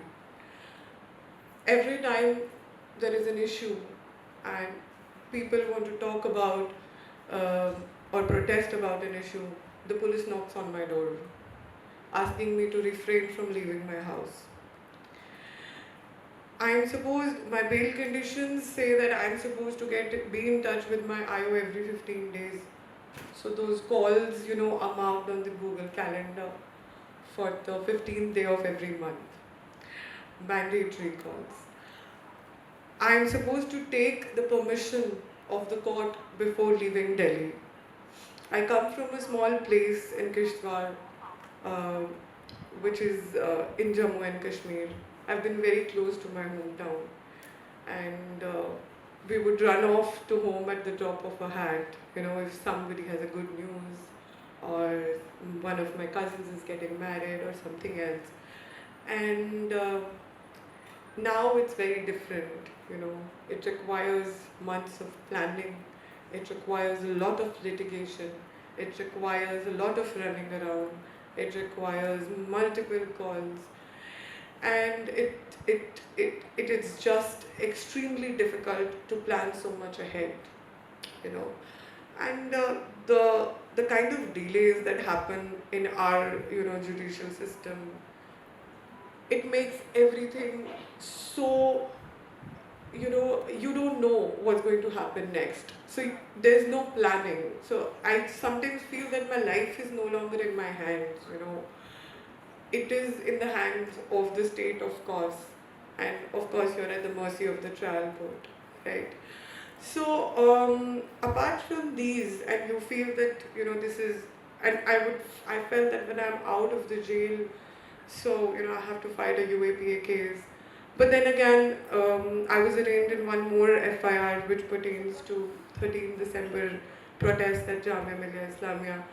And amidst all that has been happening with the, destruction of my academic career, I was attending a court hearing with, the court was actually hearing the framing of charges, So charges were being framed in that case.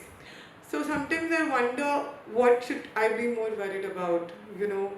The falling apart of my personal life and my career, my student life, my motherhood, or the constant, thought of the cases progressing step by step to framing of charge. When the case gets committed, then it goes to the framing of charge, then arguments are heard, and one step by step you're progressing. So I wouldn't want to say it, and I will not say it, but it's difficult to stop wondering about where you're heading, and every day you get up and you try to pick yourself up from those pieces. Some days it's difficult, and some days you some days you are hopeful and you want to give hope. Today I wouldn't want to say that um, look at me, this is how life is going to be for you, so stop speaking. No, it's not like that. In spite all the hardships and despite all the state attacks, the continuing attack in the university, at least I know that my conscience is clear, and I know that Allah is with me in my struggles, and that gives me a lot of peace. And I think that is the only thing that has been able to give me sanity in such a difficult time. Having your own personal troubles is not enough. It is not the only thing that you face. You also face demons of people who are innocent are languishing behind bars. And every month we have a court hearing, production hearing in our UAPA case, and some may feel that you don't want to look forward to it, but me, Natasha, Devangna, Asif, we're out, and we definitely look forward to it, because that is the only time that we get to meet our co-accused, who I would proudly say that are my friends. Umar Khalid is my friend, Adhar Khan is my friend. I may not have known them prior to this, but now, we are bound together in a friendship that is going to last, I think, till the time that we are alive, I was all asked to talk a bit about what has happened at Jamia with me. I feel that I've exhausted all my options inside the university, and I don't know the steps that I'm going to take next. But what happened was that I was, since the time that I've been out on bail, things have been different for me inside the university. Although the department said multiple times that they are in full support of me and they're sympathetic to my case, but that seemed like complete lip service, because when things were going off, I couldn't see it in their actions, So while the UGC gave COVID extensions to research scholars 4 times consecutively, 4 times blanket extensions and 1 more extension on case-to-case basis, I got only 1. After, running from pillar to post in the university, trying to find out that why Jamia is not giving me that COVID extension, I begged the department to give me any extension that they could give me so that I could just finish my work and submit my thesis. For this thesis, I did my fieldwork in the middle of the pandemic. In the second wave of COVID, my husband was hospitalized for 15 days. It was a very difficult time. My 6-month-old baby had COVID. I was alone here. I had no family support. Everybody around me was dying in the hospital. Everywhere I turned to, it was desolation on the streets. It was a very difficult time for me. But we got through it. My mother was also hospitalized. My father was not in time. I was the only caretaker of the family at that time. And we pulled through that. It took a lot of time. I completed my fieldwork. In the third wave of COVID, we again contracted COVID. My extended family was here. My in-laws were here. Everybody was down with COVID except me. So I was the only caretaker at that time also. The department was aware of all of these hardships that I faced, which was not only me. I mean, it was not just me who had faced that hardship. There were several people like me. And that is why these COVID-19 extensions were given, and still I was denied those extensions. Finally, when the department, now that the department has said that I did not, file my women's scholar extension in time, I feel that um, it was, it was extremely malafide of them, and it breaks my heart that my professors who have known me since the year 2016, I stood third in my department, and was always appreciated for all of my work in the department, for seminars, for department fairs, and everything happening in the department, and would show love to me previously, would do something like this, and play around with my life and career. I was told that no other extension is available to me. But then later on told that we've been advising you to file extension under this, but you have never filed. I begged and pleaded that, I am ready to file whatever extension is available to me, just give it to me so that I can finish my work. I applied, it was accepted, but the notice says that I did not apply in time. So I don't understand, frankly, what is happening here. And I would not say that this has not deeply affected me. It has. I am deeply affected. Anybody who would have, I think research scholars and students would relate to me the most, because how important the thesis is to a student. It's like a baby. And it is not just a matter, and a lot of people have been telling me that MPhil is very defunct. So it is not just a matter of an MPhil degree. I was enrolled in an MPhil plus PhD program, so I have lost not one degree but 2 degrees. I've lost my PhD degree. As a UAP accused, it is difficult for me to secure admission again, I would say. I don't believe that anything is impossible. I will not say that I will not work for it. I will put in all my efforts to continue my education despite the state, the institutions making every possible effort to, dissuade me from getting an education in this country. I think I have said enough with that. I will rest my case. Thank you so much. Thank you, Safura. Now, अब तक जो है आप लोग हमारे जो families के लोग आए थे विक्टिम्स, उनसे अपनी दास्तानें सुन रहे थे। बिल्कुल वही हमारे साथ शामिल भी हो गए सफूरा, जिनके साथ जो कुछ गुजरी उन्होंने आपके सामने रखा। अभी एक ब्रेक रहेगा। ब्रेक के बाद जूरी अपना डिसीशन यहाँ पेश करेगी। तो अब हम ब्रेक पे जाने से पहले कि उसी का शहर मुद्दई वही मुनसिफ, हमें यकीन था हमारा ही कसूर निकलेगा। ये सारी स्टोरीज सुनने के बाद यही शेर याद आता है। अब हम ब्रेक पे जा रहे हैं, 15 मिनट का ब्रेक रहेगा, और ब्रेक के फ़ौरन बाद आप सबसे गुजारिश है कि आप वापस आ जाएं, ताकि जो यहाँ केस बयान किए गए हैं, जो हालात बयान किए गए, उसको जूरी ने नोट किया है और वो अपनी तजुर्बात की रोशनी में अपना डिसीशन पेश करेगा। इसलिए ठीक 15 मिनट बाद हम दोबारा यहाँ जमा होंगे। Thank you.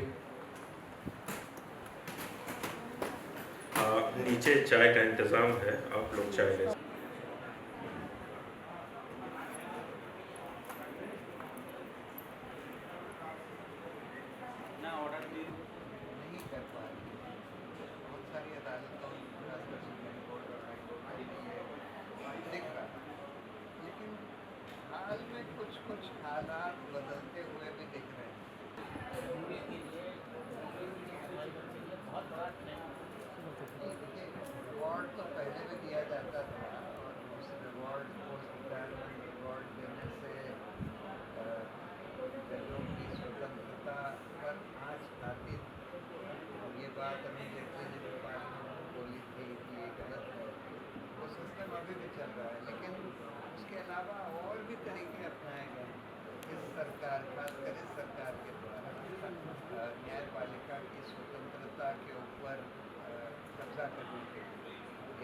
तो ये है कि भाई आप स्वतंत्र जजों की नियुक्ति होनी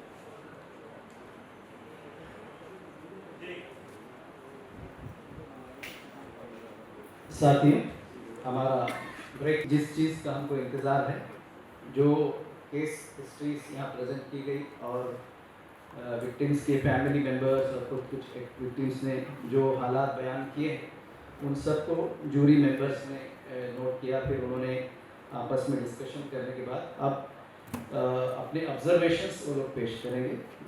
first I would like to call honourable justice S Parkar sir to present his observation.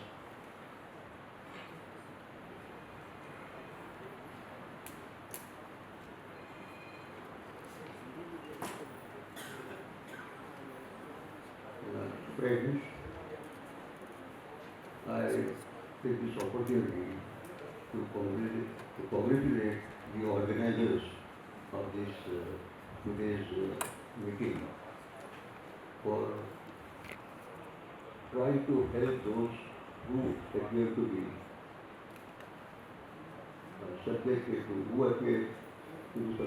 to some injustice, and that is also in the cases who have to there are serious charges are leveled against the person.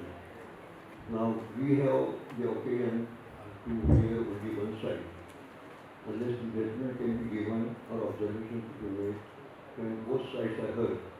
But from the see, whatever the evidence, not evidence or whatever the facts are put before us, we understand that on the face of it, some injustice seems to have been done by keeping the persons behind the bar without granting the bail, though there is no substantial evidence which can be, in fact, tested at the time of trial. It is only at the trial when the person, the cases are subjected to cross-examination, then only you can know how far they are truthful or their evidence is in fact got up or without any substance, and then only the court can in fact either convict the accused person. Now it is convicting an accused person is a very serious matter where the evidence should be beyond any shadow of doubt. There should be no doubt about any evidence laid by the prosecuting agency. And here, in most of the cases, of course, you have given your version. It is one way. We are mentioning all the cases that only with some witnesses have been this one. In one case, it is mentioned thousands of pages have been filled by the police. But there is no we are not sure what is the evidence. The oral evidence has no, in fact, any weight in the court of law unless it is supported by positive evidence which is reliable, either documentary evidence or supposing the person is said something orally, then there must be reliable evidence to support it. And or suppose you have today's life, many times videos have been taken when a person says something, that also can be reliable to a certain extent. But the injustice will be done which the courts are against.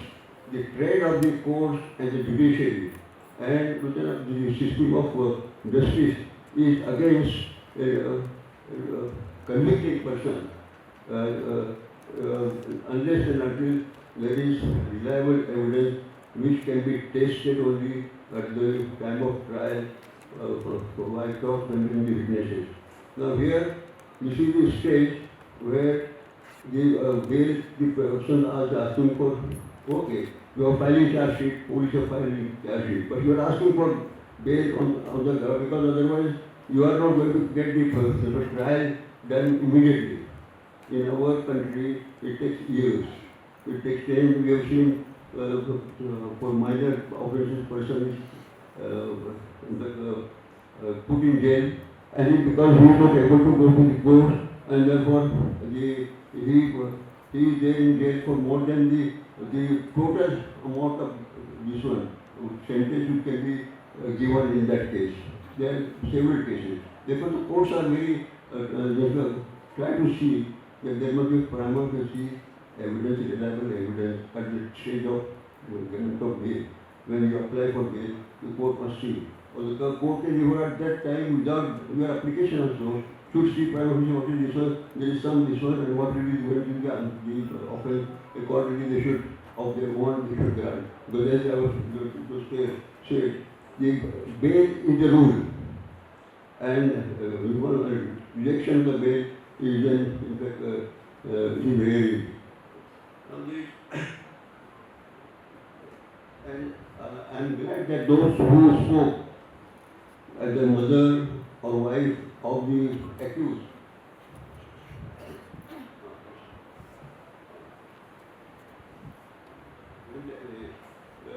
in some cases the mothers of the accused have spoken here, and in some cases even wife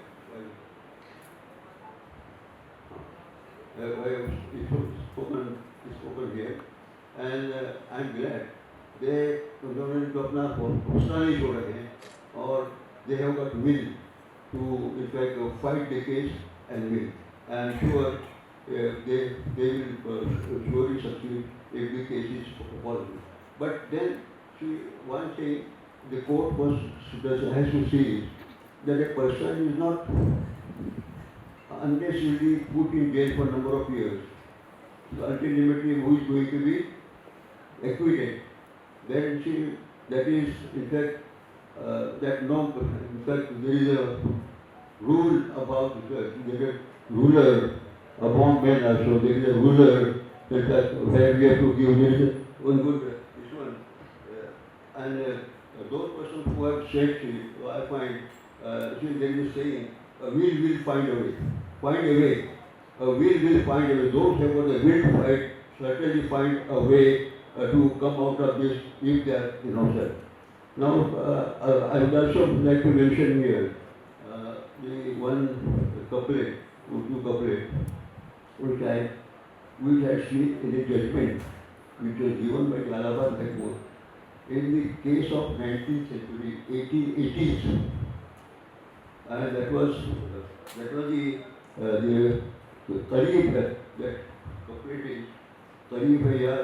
That was in connection with this such the persons are unnecessarily and without evidence they are kept in jail, or they are convicted without substantive evidence against them.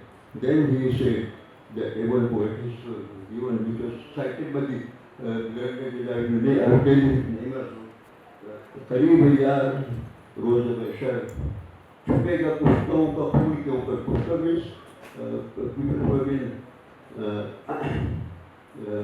killed or wounded. करीब है यार रोज महशर छुपेगा पुष्पों का फूल के ऊपर जो चुप रहेगी ज़बान खंजर लहू पुकारेगा आस्तीन का.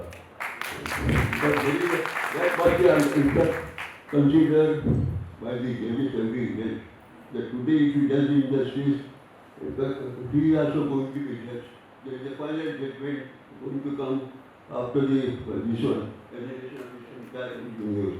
So that must be there. And I tell you about the judge, he is none other than the son of founder of the that is Sir Said Ahmad Khan, professor of Aligarh Muslim University, the founder of this one, his son. And he had done Bharat law at the age of 22. Then came to India and he was appointed at the session court or city court, session court, certain court. And he delivered a judgment at a session judge, which went to High Court of Allahabad. He was at Lucknow, High Court of Allahabad. And that judgment, his judgment was set aside by the High Court of Allahabad, where there were 5 judges, all of them were English judges. Now, that judgment of High Court was challenged before the Privy Council. That time also Supreme Court was in London, that Privy Council, or Judicial Committee of Privy Council. And that Privy Council, I have read that judgment. In that case, the judges of the Privy Council, after seeing it, they restored the set aside the High Court judgment, which set aside Justice Mahmood judgment, and restored Justice Mahmood judgment, and then said, why the services of such an eminent judge are wasted at the district level. And immediately thereafter, they appointed him in High Court Allahabad. Whereas we had to be given this important dissenting judgment, which was very appreciated. He was there hardly for a period of 12 years on this one.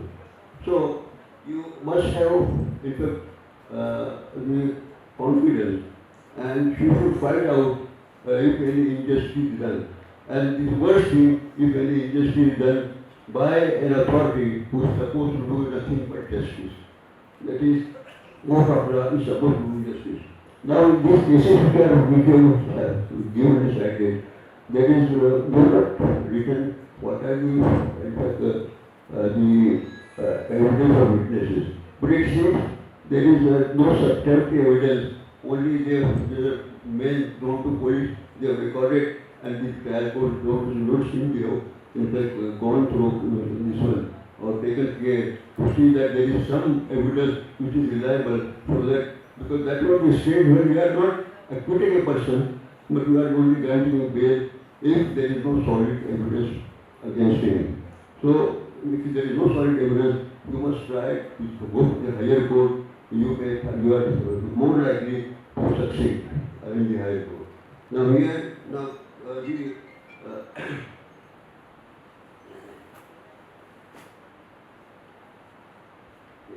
and actually most of them, the cases seem to be of conspiracy.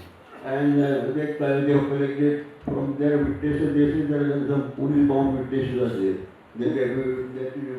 These are recorded statement of their own and they are present to the court, this one. But ultimately they can never sustain, such evidence will never sustain at the trial stage when the other side, this one, cross damage. And our colleague, Mr. Prashant, he also already told you about certain things and very boldly told about the situation which is going on in the court. And he said that you must fight it out, and then you must have confidence, and you are having confidence, you must fight out. Because there are so many cases where people were ultimately found innocent, and you are in jail for more than the period for which he could have the sentence in that, on the conviction. That was the thing. And ultimately found to be very innocent, there was no evidence, there was no substantive evidence, and therefore there was evidence, and therefore to this one. So here, all these cases which we have heard, we find that there is a good, we have got very good chances. Because you have not given us the contents of the police statement by other witnesses. In one case, several witnesses have been examined. We have given the gist of that. But then it appears, because normally the trial court, when the application is made for bail, he must try to stand the evidence prima facie, on the face of it, whether it is reliable. That time we can decide whether it is reliable or not. But prima facie reliable or not. And that is very easy to find out whether a person or whatever it says, this is the only evidence, whether it is prima facie acceptable, reliable or not, or can be rejected. In that case, the person, it is in the cruelty to keep a person behind in the jail for a number of years without there being any reliable evidence. So therefore, these all cases seem to be, in my opinion, out of in the views of my career, so that they must go. Expression जो है it really like it's like a wake up call. तो जिस तरह से आज इनके ख़ानदान के जो इनके इनके इनके जो the closest to the people who are now languishing and suffering, उन्होंने जिस तरह से अपनी जो उनकी ज़िंदगी का जो ट्रॉमा है उसको जो अनवेल किया है, जिसको अनफोल्ड किया है, ये बात पूरे देश में, ये बात पूरे देश में इसकी गूंज होनी चाहिए। क्योंकि इसी कानून के यही ट्रायल जो कि प्रशांत जी ने भी कहा कि पूरी कॉन्स्पिरेसी ये है कि ये ट्रायल चलता ही रहे, यानी इसकी कोई मुद्दत मुअय्यन नहीं है। चाहे वो छोटे छोटे बच्चे बड़े हो रहे हैं, माँओं के दिल जो हैं वो इस वक्त एक तहोबाला हैं माँओं के दिल, उसके बावजूद किसी को इसका एहसास नहीं है क्योंकि उनका एक ड्रैकोनियन लॉज जो हैं उसके तहत उनके एजेंडा चलता चला जा रहा है। तो इसलिए बहुत ज़रूरी है कि हम इस रिपोर्ट को जो अब आपके सामने जस्टिस साहब ने पेश की, प्रशांत जी करेंगे और गायत्री सिंह करेंगी, तो उसको हम बहुत ही एक in a very hard hitting way we should present that report and we should really make sure that it reaches the entire country।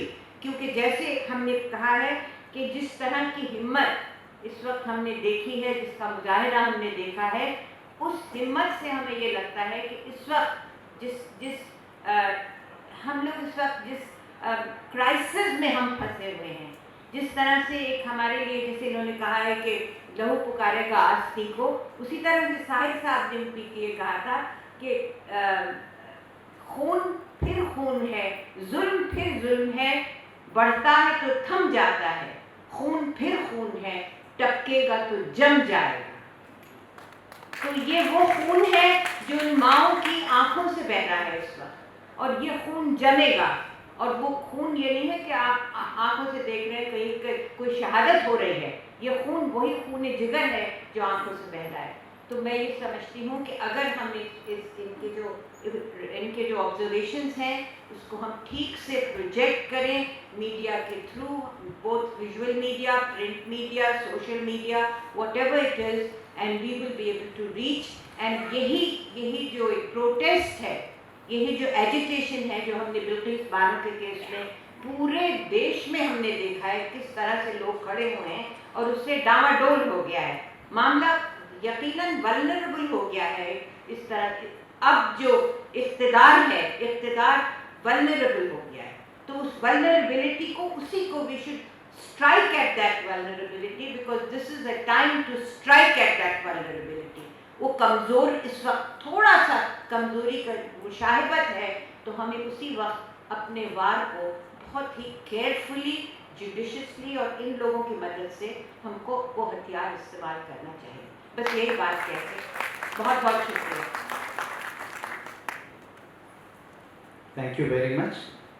Now I would like to invite Advocate Gayatri Singh, Senior High Court, Bombay High Court Advocate. Madam.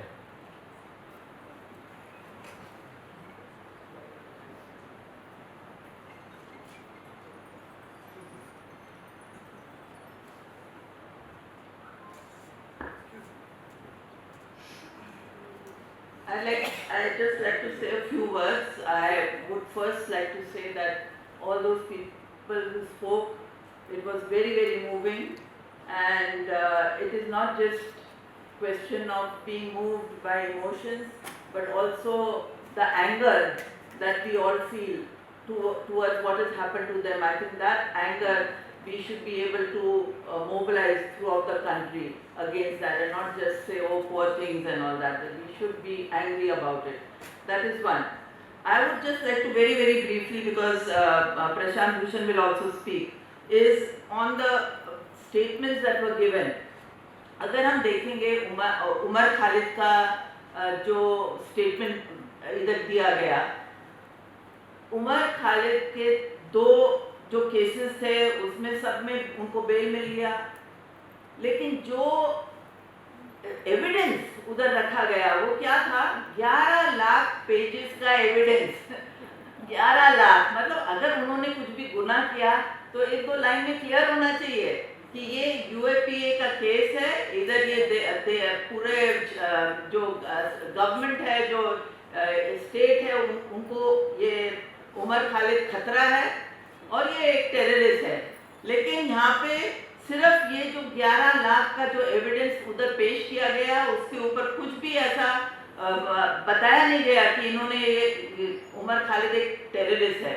दूसरी बात, उन्होंने जो evidence मिला, सिर्फ एक speech, Amravati में, महाराष्ट्र में उन्होंने एक स्पीच दिया और वो स्पीच में उन्होंने कुछ बोला, उसके आधार के ऊपर उनके ऊपर ये यूएपीए कलम लगाया गया।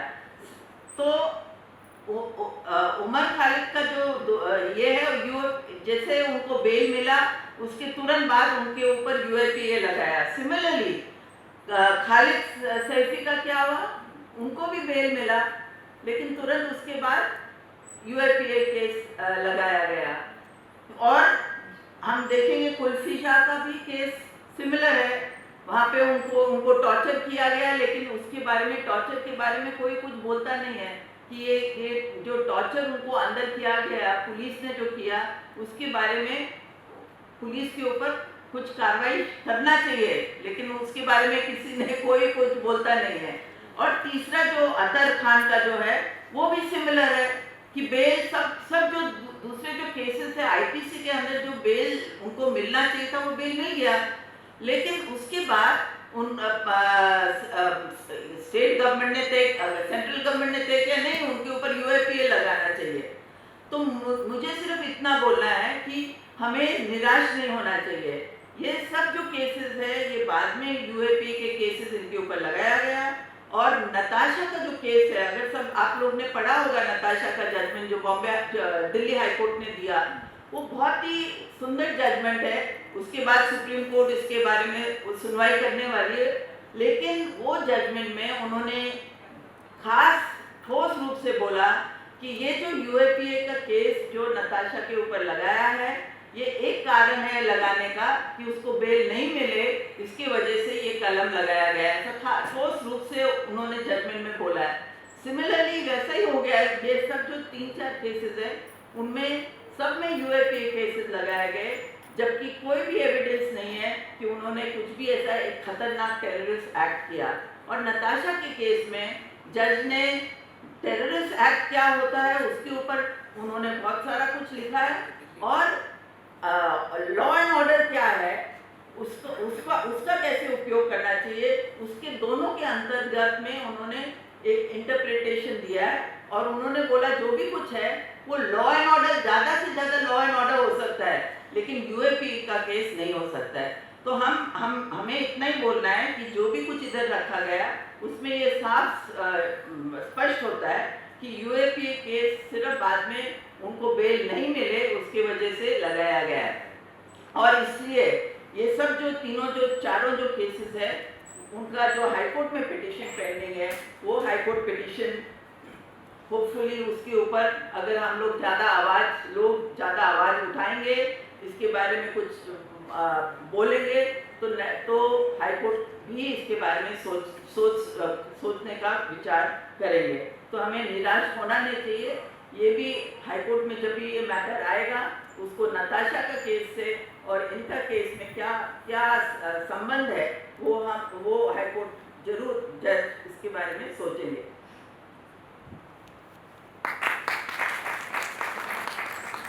Thank you, ma'am.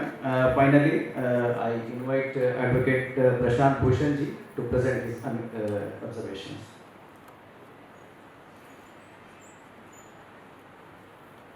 जो इस केस में हो रहा है, दिल्ली राइट्स वाले केस में, या जो भीमा कोरेगांव वाले केस में भी जो हो रहा है, और जो बहुत सारे केसेस में हम देख रहे हैं कि बिल्कुल झूठे चार्ज लगा दिए जाते हैं।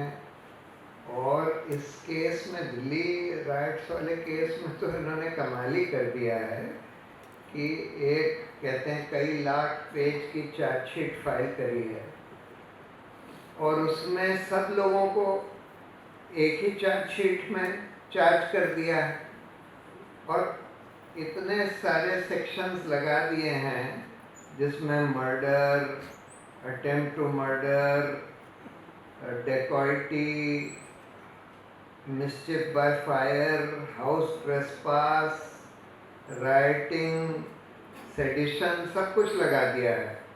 अब सवाल ये है कि इतने सारे लोगों के खिलाफ क्या ये सारे लोग इन सब ऑफेंसेस में इन्वॉल्व थे?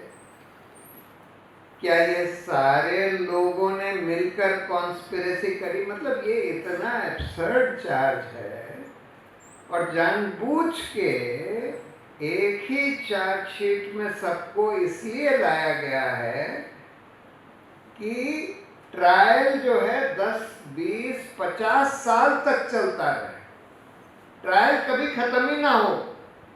और जिसको अब सुप्रीम कोर्ट भी कह चुका है कई बार कि process has become the punishment, यानी कि ये जो प्रोसेस है इन्वेस्टिगेशन का, चार्जशीट करने का, ट्रायल करने का, यही पनिशमेंट हो गया है। अब आपको ये साबित करने की जरूरत ही नहीं है कि कोई जना कसूरवार है, क्योंकि ये तो करीब करीब सारे केस में फेल हो जाता है। हम देख रहे हैं कि लोग एक्विट होते जा रहे हैं, लेकिन 20-20 साल बाद, 25-25 साल बाद, और उस दौरान 20-25 साल तक आपने उसकी जिंदगी तो तबाह कर दी। बहुत साल तक तो आपने जेल में रखा, बार बार उसको कोर्ट में आना पड़ा ट्रायल फेस करने के लिए। और इस तरह की चार्जशीट ऐसी बेहूदी, मुझे तो लगता है अगर मैं जज होता तो मैं तो सीधा कहता कि मैं तो इस चार्जशीट को इसी आधार पर खारिज करता हूं कि आपने 5 लाख पेज की एक चार्जशीट में इतने सारे लोगों को कर दिया।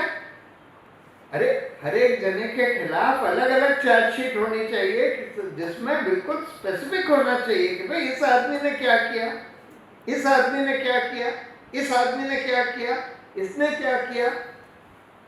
और आपने एक ही चार्जशीट में, जिससे कि ट्रायल ही चलती रहे, कभी खत्म ही ना हो, कोई जज देख ही ना पाए, बेल के लिए भी ना देख पाए कि भाई इस जने के खिलाफ चार्ज क्या लगाया है।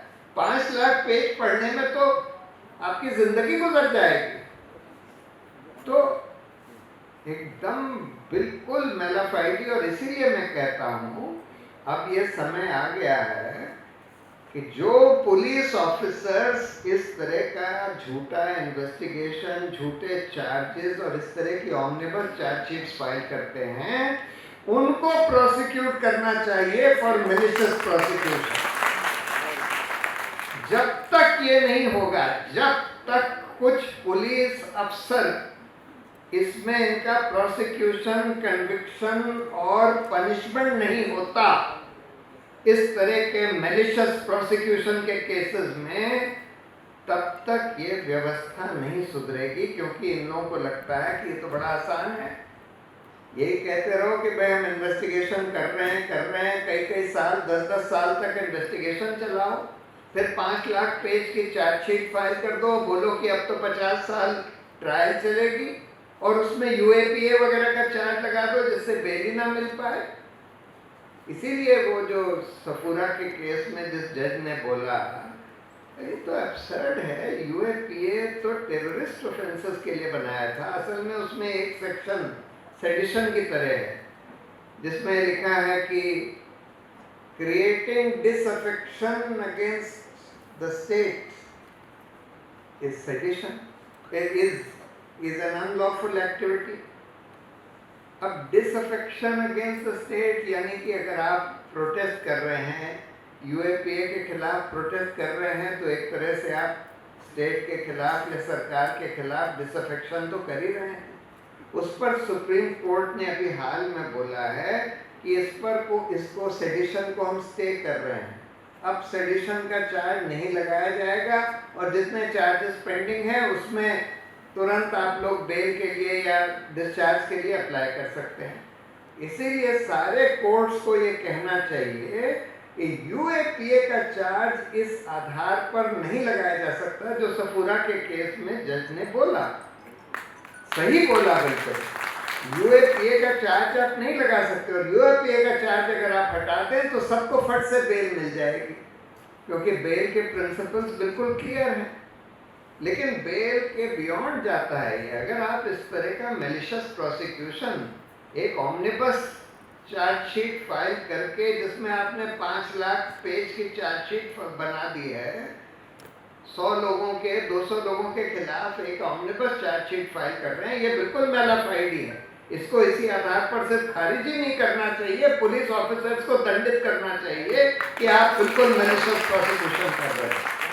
तो इसलिए अब ये समय आ गया है कि हमको पुलिस ऑफिसर्स के खिलाफ उनको परस्यू करना पड़ेगा झूठे चार्जेस वगैरह के लिए, तभी जाकर ये सब बंद होगा। नहीं तो इन लोगों को लगता है कि भाई ठीक है, हम तो सरकार के आदेश का पालन कर रहे हैं, हमको प्रमोशन मिलता रहेगा, कितना भी झूठा चार्ज बना दो, हमें तो कुछ हो ही नहीं सकता, हमारे खिलाफ तो कुछ हो ही नहीं सकता। आप इतने सारे लोगों की जिंदगी तबाह कर रहे हैं, आपके खिलाफ तो बिल्कुल होना चाहिए। तो इसलिए मेरी राय में, एक तो खैर सबको, चाहे सुप्रीम कोर्ट ने उस पर रोक जरूर क्यों ना लगा दी हो, लेकिन फिर भी ये सबको ये कहना चाहिए कि यूएपीए का चार्ज आप इस आधार पर नहीं लगा सकते। और दूसरी बात ये कहनी चाहिए कि ये चार्जशीट ही बिल्कुल बोगस है, इस तरह की ऑमनिबस चार्जशीट बोगस है। तो ये मैं समझता हूँ, मैं सबका दर्द समझता हूँ कि क्या हो रहा है, कितना अन्याय हो रहा है इन सब केसेस में सब लोगों के साथ। लेकिन हम लोगों को इसको अब क्रिएटिवली, सिर्फ हौसला ही नहीं, क्रिएटिवली लड़ना पड़ेगा और ये सब चीज़ें हमको कहनी पड़ेंगी। यही मैं कुछ ऑब्जर्वेशन देना चाहता था। बहुत बहुत धन्यवाद। Thank you, sir. Here our first session will conclude. Second session में अगेन हमारे पास कुछ फैमिलीज आएंगे, जिनमें जावेद मोहम्मद साहब की फैमिली, हनी बाबू और साई बाबा, प्रोफेसर साई बाबा, सिद्दीक कपन, गौतम नौलखा। सो इस तरह इनके फैमिलीज़ के मेंबर दोपहर के सेशन में रहेंगे। सो मैं आप सब से रिक्वेस्ट करता हूँ कि second session after the lunch आप सब अगेन यहाँ गैदर हों और सेकेंड सेशन में भी आप सब शरीक रहें। उसमें भी हमारी जूरी रहेगी, justice honourable justice S Parkar sir और एडवोकेट गायत्री सिंह रहेंगे, doctor Zafarul Islam Khan and mister Tapan Bose, ये लोग जूरी मेंबर्स रहेंगे। I thank jury members and all participants in this tribunal. Thank you very much. Next session will be at 3 o'clock, 3 बजे दूसरा session शुरू होगा। अभी लंच का इंतज़ाम है, आप सब फर्स्ट नीचे की फ्लोर पे ज्वाइन हो जाए। Yes, sir. Arka is the foremost session also leading this judging panel, and Advocate Gayatri Singh Madam is also in this session, and two guests on this session. First of all, our Zafrul Islam Khan is ex-chairman of Delhi Minority Commission, was a former All India Vice President of Welfare Party of India. He is a author and journalist and editor and a publisher of Milli Gazette. I heartily welcome the People Tribunal on behalf of these victims and Welfare Party of India. Secondly, we know the well-known activist Tapan Kumar Bose is a New Delhi-based activist and documentary film director, human rights activist, journalist and writer. Tapan Bose is a active working refugees of India. I heartily welcome to the People Tribunal on for the victims of UAPA and on behalf of Welfare Party of India. And this second session participate on the victims. We know G.N. Sai Baba is a Delhi University professor He was imprisoned in so many years in Mapai, Maharashtra court. His wife Vasanta Kumari is participating in this session. I heartily invite welcome to say People's on behalf of People Tribunal and Welfare Party of India. Like that, we know Dr. Hani Babu is also a Delhi University English professor. His wife Jenny Ranova is participating in this People's Tribunal, and his daughter Farsan also participating here. They were actually they were in native in Kerala, in Talasheri and Thrissur. So heartily welcome to this session for this People Tribunal and Welfare Party of India. Like that, we know our Javed Muhammad Saab is our Welfare Party National Committee member. He is based on in UP. Before 2 months, we know very well his house was bulldozering, and he is in under arrest within these 2 months. His daughter-in-law participated in this meeting, Nimona Nakhui. Or Javed Muhammad Saab, what is leading a protest against BJP spokesman Nupur Sharma's remarks on Prophet Muhammad sallallahu alaihi wasallam. On this reason, on that night, police will arrest his house. After 2 days, his house was bulldozering, and within these 2 months, he is in jail. His family also participating here. We know Siddiq Kapan. He's a journalist, Indian journalist, as a Malayalam journalist. He has been imprisoned since October 2020 after being charged under UAPA Act. He was arrested on his way to Hathras to report on the story of 19-year-old Dalit girl who died after being gang raped by 4 upper caste men. His wife Rehan is ready to participate in this program, but some technical problem, he is not present here. His case history is also presented here. One Mr. Muhammad Shabir from Kerala. He is also his brother. Shamir is under arrest around 12 years in Bangalore, Parapana Agrahara jail. With the accusation of Abdul Nasser Madani, Bangalore bomb blast case. Around 24 youth person with him and arrested. They were in Parapana Agrahara jail. 4 persons are killed in Kashmir. And his brother Muhammad Shabir also participating in this victim part on this People Tribunal. He is belonging in Kerala, Kannur. He is also participating. We know Gautam Nakhwa. His family is not present here. His charge and his case history also presented in this occasion. I invite and I heartily welcome to judging panel and the victim's family and our dignitaries of the dais and Welfare Party National President S.Q.R. Elias, that our National General Secretary Subramania Arumukham and the convener of the program Surajit Talib. I heartily welcome to all of our dais and the persons participating in the program. Okay, thank you.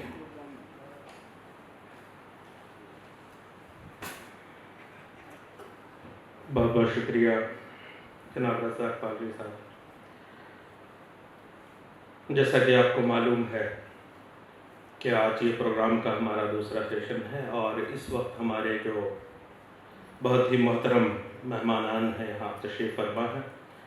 ज़ाहिर है कि कोई भी किसी तारुफ का मोहताज नहीं है। अभी आपने इससे पहले देखा कि जस्टिस पार्कर साहब यहाँ तशरीफ़ फरमा थे, जो कि मुंबई हाई कोर्ट के जज रहे हैं, और हमारे दरमियान मोहतरमा गायत्री सिंह साहिबा वो भी तशरीफ़ फरमा हैं। आप भी मुंबई हाई कोर्ट से हैं, आप वकील हैं, सीनियर वकील हैं। साथ ही एक और शख्सियत जनाब डॉक्टर ज़फ़रुल इस्लाम खान साहब की तशरीफ़ फरमा है। आप दिल्ली सरकार में माइनॉरिटी सेल के चेयरमैन, माइनॉरिटी कमीशन के चेयरमैन रहे हैं।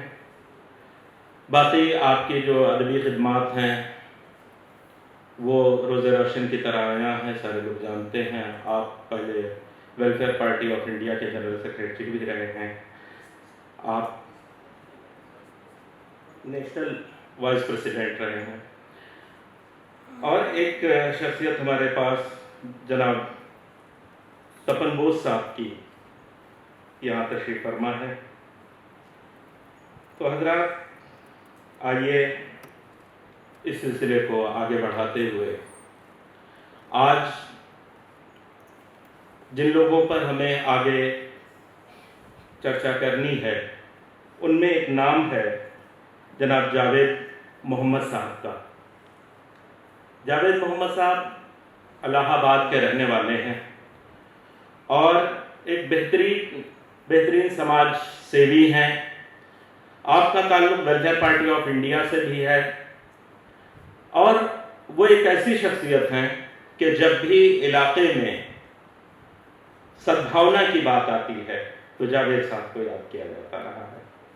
जावेद साहब ने हमेशा गरीबों के लिए आवाज़ उठाया है, मजलूमों के लिए आवाज़ उठाया है, और हमेशा वो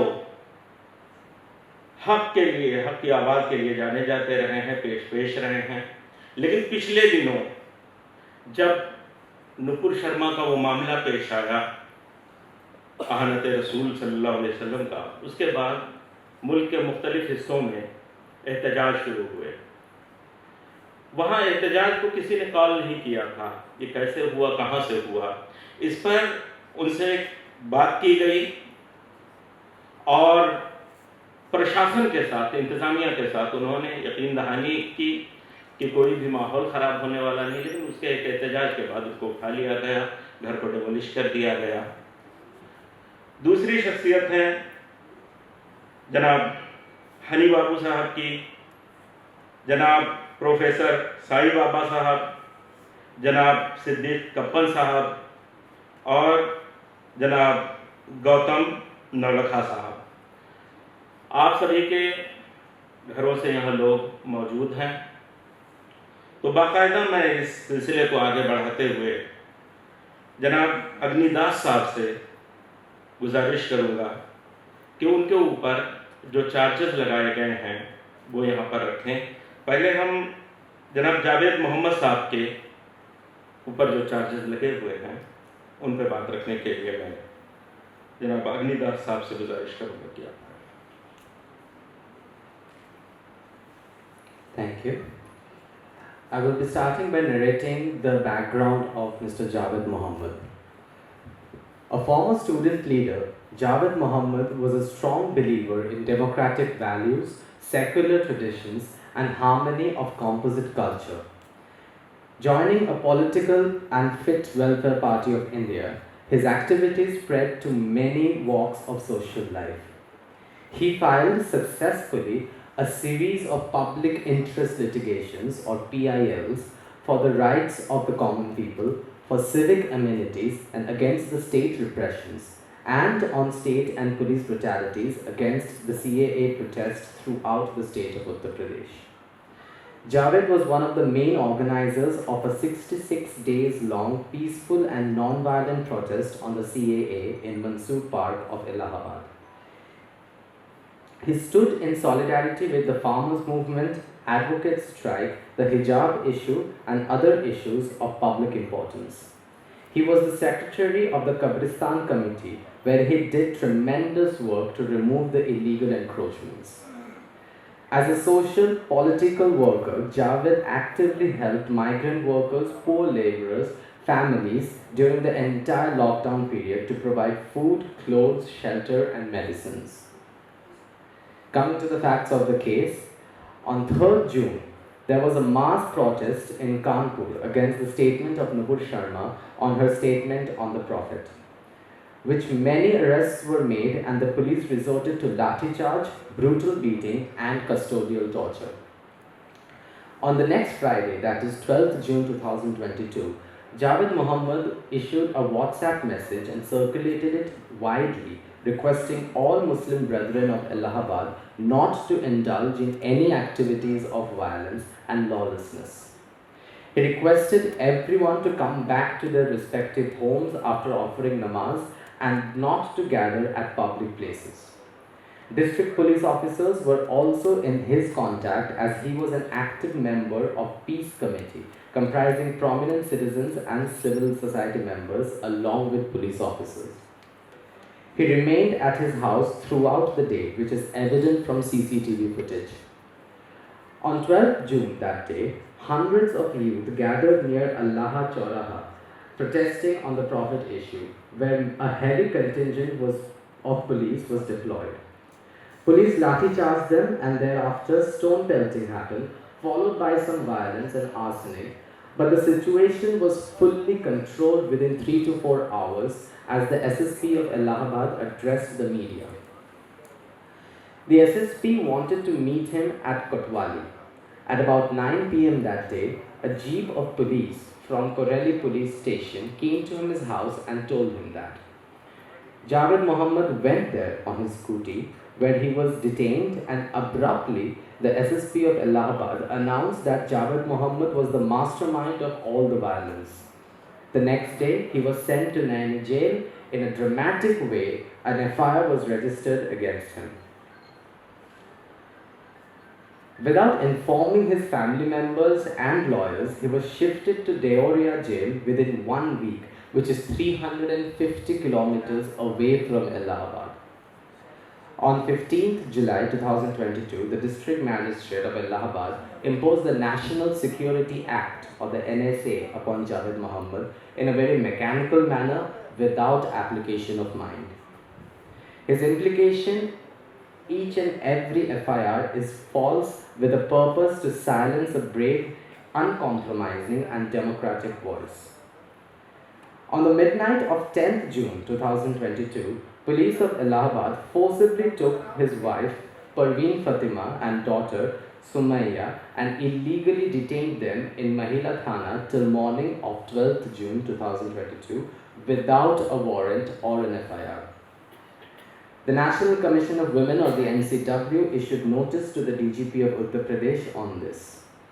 On the night of 11th June, where the home was locked, some notices were pasted on its wall by Prayagraj Development Authority, and the next day, without giving opportunities and the time to file an appeal, his house, which is in the name of Parveen Fatima, was demolished in the presence of the DM and the SSP, along with other officers of the PDA and hundreds of police officials.